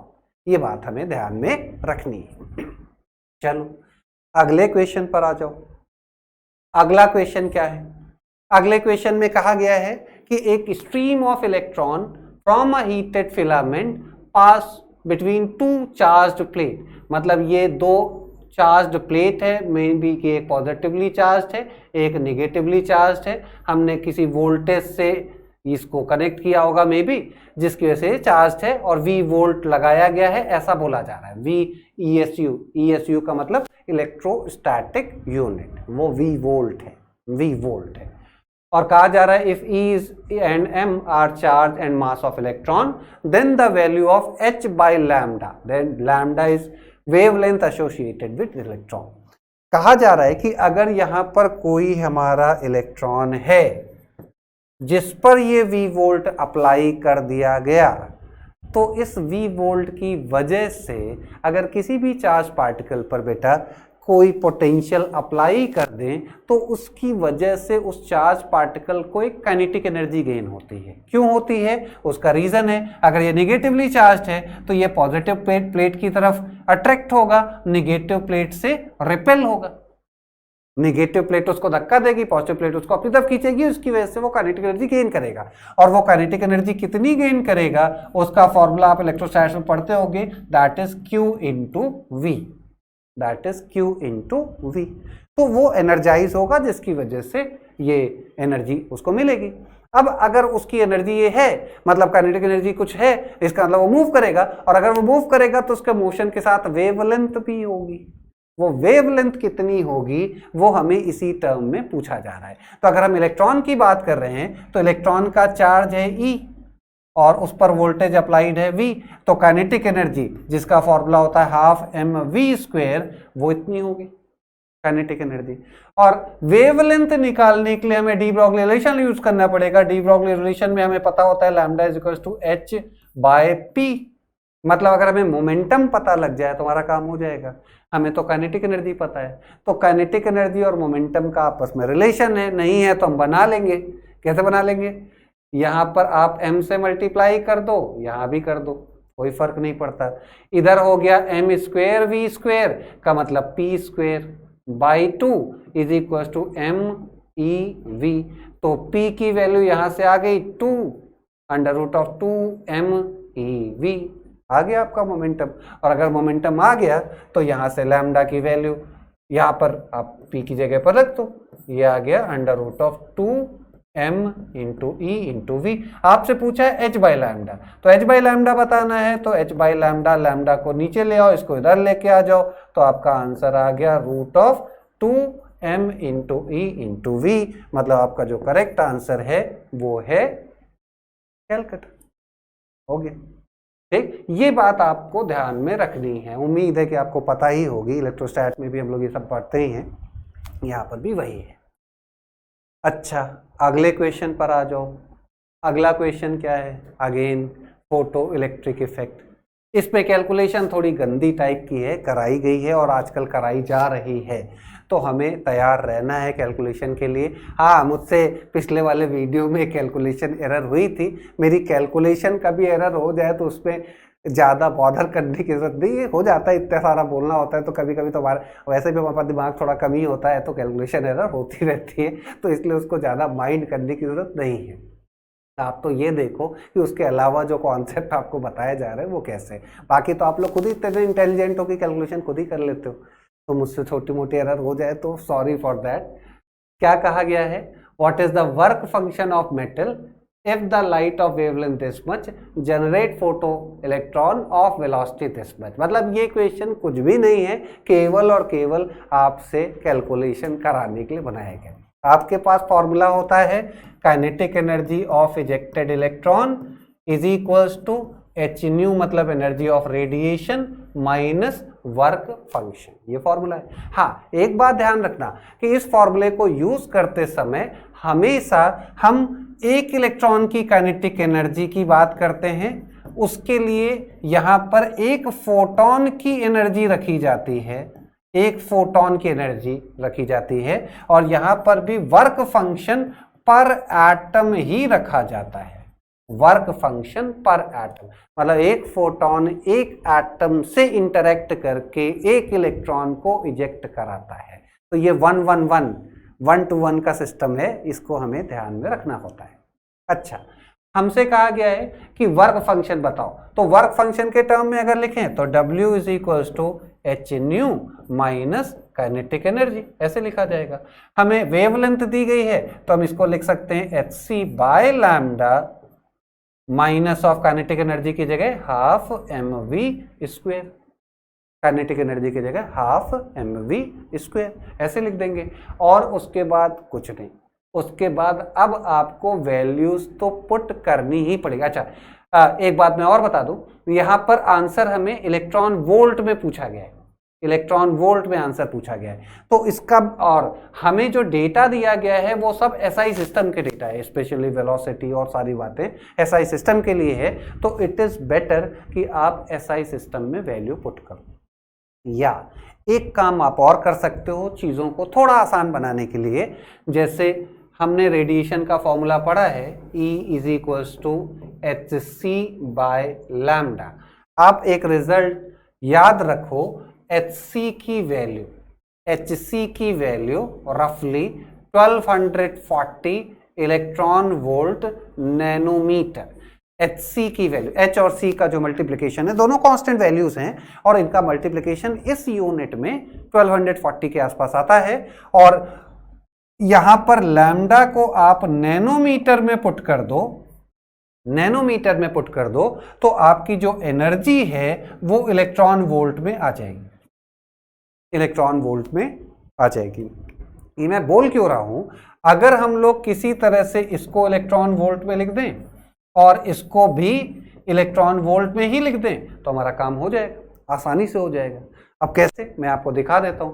यहां पर आपको वेवलेंथ दी गई है 4000 एंगस्ट्रॉम, 4000 एंगस्ट्रॉम, और एक एंगस्ट्रॉम या एक नैनोमीटर 0.1 एंगस्ट्रॉम के बराबर होगा, सॉरी उल्टा बोला मैंने, 10 एंगस्ट्रॉम के बराबर होगा, 10 एंगस्ट्रॉम के बराबर होगा। एंगस्ट्रॉम ज्यादा छोटी यूनिट है, नैनोमीटर उससे बड़ी यूनिट है, माइक्रोमीटर उससे भी बड़ी यूनिट है। एक नैनोमीटर 10 एंगस्ट्रॉम के बराबर होता है। तो अगर मैं इसको एंगस्ट्रॉम की जगह नैनोमीटर में लिखता हूं तो ये वैल्यू 400 नैनोमीटर आएगी। और इससे अगर हम लोग एनर्जी ऑफ फोटोन निकालें तो 1240 डिवाइडेड बाय 400, तो आपका ये आंसर 3.1 इलेक्ट्रॉन वोल्ट आए। ये कैलकुलेशन कैसे आसान किया जाए उसकी गणित है सारी, क्योंकि कैलकुलेशन तो गंदी है। 3.1 आएगा। अब आपका जो आंसर आना चाहिए वो 3.1 से तो कम ही आना चाहिए। तो इससे आप ये वाला आंसर डिस्कार्ड कर सकते हो और ये वाला आंसर भी डिस्कार्ड कर सकते हो। लेकिन अभी भी अगर तुक्का मारना है, कैलकुलेशन से बचना है, तो कम से कम इतना तो मैंने पहुंचा दिया आपको कि 2 ऑप्शन तो आपके नहीं है। अब इन्हीं दोनों में से है, और अगर आपको तुक्का मारना है तो कौन सा मारोगे? तो उम्मीद है कि ये थोड़ा ज़्यादा ही छोटा हो गया तो बी वाला ही मारेंगे, लेकिन पता नहीं बी सही है या नहीं। तो अब सॉल्व करके देख लेते हैं। इतना तो आसान कर लिया है। अब हाफ mv² से अगर हम लोग वैल्यूज पुट करेंगे तो उससे हमारा आंसर तो जूल में आएगा, क्योंकि मास ऑफ इलेक्ट्रॉन हम रखेंगे kg में और स्पीड ऑफ इलेक्ट्रॉन रखेंगे हम लोग मीटर पर सेकंड में। तो एसआई सिस्टम में वैल्यू आएगी और एसआई सिस्टम में जूल में आंसर आएगा। लेकिन हमें अगर यहाँ पर रखना है तो उसको इलेक्ट्रॉन वोल्ट में रखना है, तो इलेक्ट्रॉन वोल्ट को जूल में कन्वर्ट कर सकते हैं। 1 electron volt is equal to 1.6 into 10⁻⁻19 joule होता है। 1.6 इंटू 10⁻⁻19 जूल होता है। तो आप यहाँ पर वैल्यू पुट करो, हाफ 9.1 इंटू 10⁻⁻31 kg इलेक्ट्रॉन का weight, into speed of electron दी गई है 6 इंटू 10⁵ मीटर पर सेकेंड, 10⁵ का स्क्वायर, और इस नंबर में आप डिवाइड कर दो 1.6 इंटू 10⁻⁻19 से। तो ये आपका आंसर इलेक्ट्रॉन वोल्ट में आ गया। और इसको सब्ट्रैक्ट करोगे आप तो आपको, मुझे याद है, इसका आंसर आता है 1.2 इलेक्ट्रॉन वोल्ट, 1.2 इलेक्ट्रॉन वोल्ट। तो इस तरह से आपका ये आंसर करेक्ट है। तो इसका आंसर बी ही सही है। मैं कैलकुलेशन करके देख चुका हूं, आप इसमें करके देख लें, ठीक है। तो इस तरह से आपका आंसर ये आया। कैलकुलेशन वाइज चीज़ों को आसान बनाने के लिए ये काम किया गया है। आप इसको याद रखो तो थोड़ा सा आसान हो जाएगा। अदरवाइज ये कैलकुलेशन थोड़ी मुश्किल तो है बेटा, लेकिन कोई बात नहीं, इतना कर सकते हैं हम लोग। चलो अगले क्वेश्चन पर आ जाओ। अगला क्वेश्चन क्या है? अगेन श्रोडिंगर पे ही बेस्ड है। Which of the following about an electron occupying the 1s orbital, 1s orbital में है, इज इनकरेक्ट। मतलब है हमारा इलेक्ट्रॉन 1s ऑर्बिटल में है, कौन सा स्टेटमेंट इनकरेक्ट होगा? तो पहला स्टेटमेंट लिखा है the electron can be found at a distance 2a0 from the nucleus. बिल्कुल सही है। अगर मैं 1s ऑर्बिटल का प्रोबेबिलिटी का कर्व ड्रॉ करूं बेटा, तो ये इस तरह का आता है, कुछ इस तरह का प्रोबेबिलिटी वर्सेस आर के साथ अगर प्लॉट करूं तो ऐसा ग्राफ आता है। मतलब आप इतना तो कह ही सकते हो कि किसी भी एटम के किसी भी ऑर्बिटल के इलेक्ट्रॉन के कहीं पर भी पाए जाने की प्रोबेबिलिटी 0 नहीं होती, एक्सेप्ट नोड, रेडियल नोड, केवल नोड पर 0 होती। इसके अलावा 0 से लेकर के इनफाइनाइट तक आप कितनी भी डिस्टेंस ट्रेवल कर लो, प्रोबेबिलिटी 0 कहीं पर भी नहीं होती, कहीं भी 0 नहीं होती। तो ये कह रहे हैं कि 2a0 पर प्रोबेबिलिटी कैन बी फाउंड, तो बिल्कुल हो सकता है, 2a0 पर भी मिल सकता है। The magnitude of potential energy is double that of its kinetic energy, तो ये भी सही है, क्योंकि हम लोग ये रिलेशन पढ़ते हैं, पोटेंशियल एनर्जी की value is equals to -2 times of kinetic energy, -2 times of kinetic energy. तो ये रिलेशन बोहर मॉडल में सामने आता है, वो बात यहाँ पर भी हाइड्रोजन लाइक स्पीसीज के लिए सही है, तो ये स्टेटमेंट भी ठीक है। Probability density of finding the electron is maximum at the nucleus. Probability density की बात कर रहा है, प्रोबेबिलिटी डेंसिटी की बात यहाँ पर कर रहा है, तो ये बात सही है, क्योंकि 1s ऑर्बिटल का जो साई स्क्वायर का ग्राफ आता है बेटा, वो इस तरह का आता है, इस टाइप से। और सबसे ज्यादा साई स्क्वायर की वैल्यू न्यूक्लियस के पास ही दिखाई पड़ रही है, वहीं पर प्रोबेबिलिटी डेंसिटी मैक्सिमम है। और जैसे जैसे डिस्टेंस बढ़ती जाती है प्रोबेबिलिटी डेंसिटी घटती जाती है। और लास्ट में लिखा है the total energy of electron is maximum when it is at the distance a not from the nucleus. यही गलत है। ये इसलिए गलत है क्योंकि इलेक्ट्रॉन की एनर्जी, टोटल एनर्जी मैक्सिमम तब होगी जब इलेक्ट्रॉन न्यूक्लियस से मैक्सिमम डिस्टेंस पर हो। और मैक्सिमम डिस्टेंस इलेक्ट्रॉन की न्यूक्लियस से कितनी भी हो सकती है, अप टू इनफाइनाइट। किसी भी ऑर्बिटल का इलेक्ट्रॉन न्यूक्लियस के बाहर कहीं भी हो सकता है up to nucleus, except node को छोड़ दें तो वो कहीं भी हो सकता है। मतलब जितना ज्यादा डिस्टेंस पर होगा उसकी एनर्जी उतनी ही ज्यादा होगी। ठीक, अच्छा एक क्वेश्चन और लास्ट। यहां पर क्या बोला गया, a proton and lithium positive nucleus are accelerated with the same potential. मतलब यहां दो पॉजिटिवली चार्ज पार्टिकल है, एक प्रोटॉन है और एक Li3 पॉजिटिव है, दोनों पर सेम पोटेंशियल लगा के एक्सेलरेट किया है। तो अभी मैंने आपको बताया कि काइनेटिक एनर्जी दोनों गेन करेंगे क्योंकि चार्ज पार्टिकल हैं और उनकी काइनेटिक एनर्जी QV के बराबर होगी और V दोनों में सेम है। तो काइनेटिक एनर्जी का जो रेशियो होगा बेटा वो 1:3 ratio of kinetic energy, ratio of kinetic energy 1:3 होगा क्योंकि चार्ज का रेशियो 1:3 है, इसलिए काइनेटिक एनर्जी का रेशियो भी यही देखने को मिलेगा। काइनेटिक एनर्जी का रेशियो तो 1:3 होगा, यहां से हम लोगों ने बोला है। और हमसे कहा गया वेवलेंथ का रेशियो बताओ, वेवलेंथ का रेशियो क्या होगा, ये हमसे पूछा जा रहा है। तो हम लोगों ने अभी फॉर्मूला पढ़ा है, wavelength is equal to h/p। और अगर P को काइनेटिक एनर्जी के साथ रिलेट करें तो काइनेटिक एनर्जी का फॉर्मूला हम लोगों ने अभी देखा था, kinetic energy equal to P²/2m। या यहां से कह सकते हैं कि P is directly proportional to square root of kinetic energy into m, kinetic energy into m। तो अब इसके बेसिस पर हम और P लैम्डा के इन्वर्सली प्रोपोर्शनल है, लैम्डा के इन्वर्सली प्रोपोर्शनल है। इसका मतलब इन दोनों इक्वेशन से कह सकते हैं कि lambda inversely proportional to under root of m into kinetic energy, m into kinetic energy. और मास का रेशियो, अच्छा 1:3 तो हुआ इनकी काइनेटिक एनर्जी का रेशियो। कैसे हुआ, क्योंकि चार्ज दोनों का अलग अलग है इसलिए।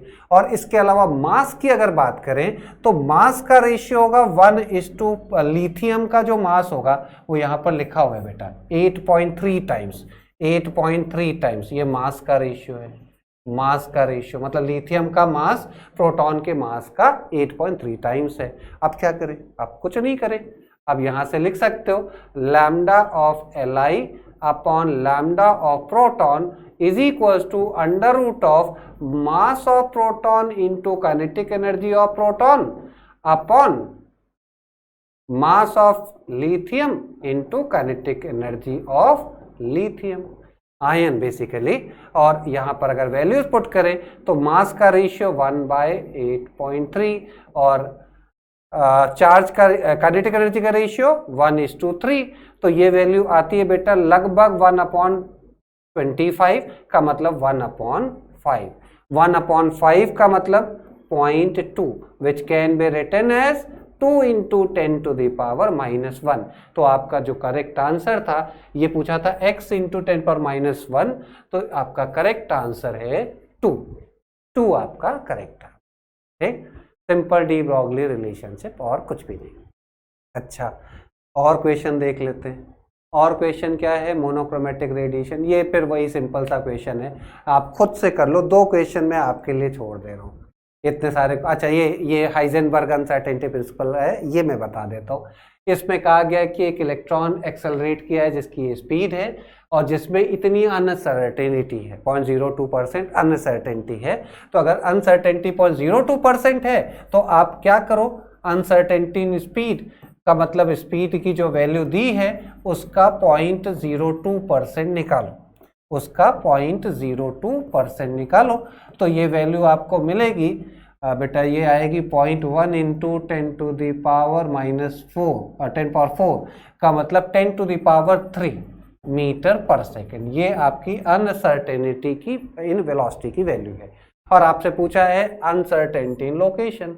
आपको पता है Heisenberg uncertainty principal delta x into delta P h/4π।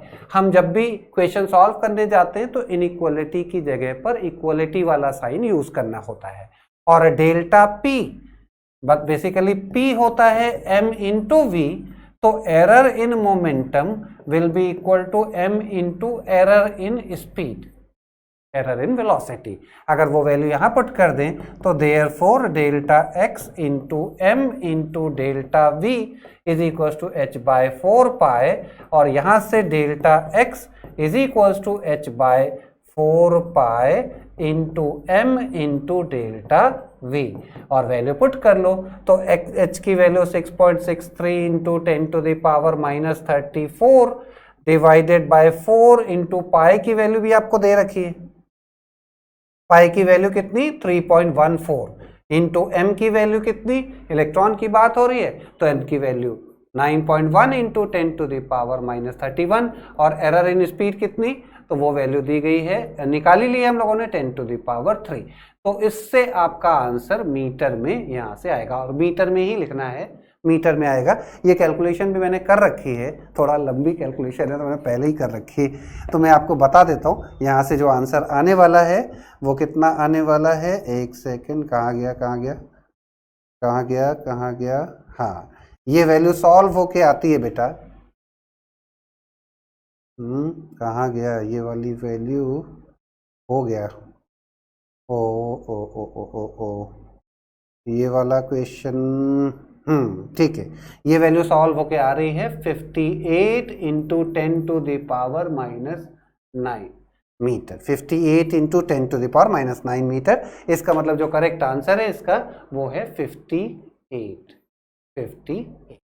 ठीक, तो इस तरह से हाइजेनबर्ग अनसर्टेनिटी प्रिंसिपल का फॉर्मूला भी याद हो, हमारा काम अच्छे से चलता है।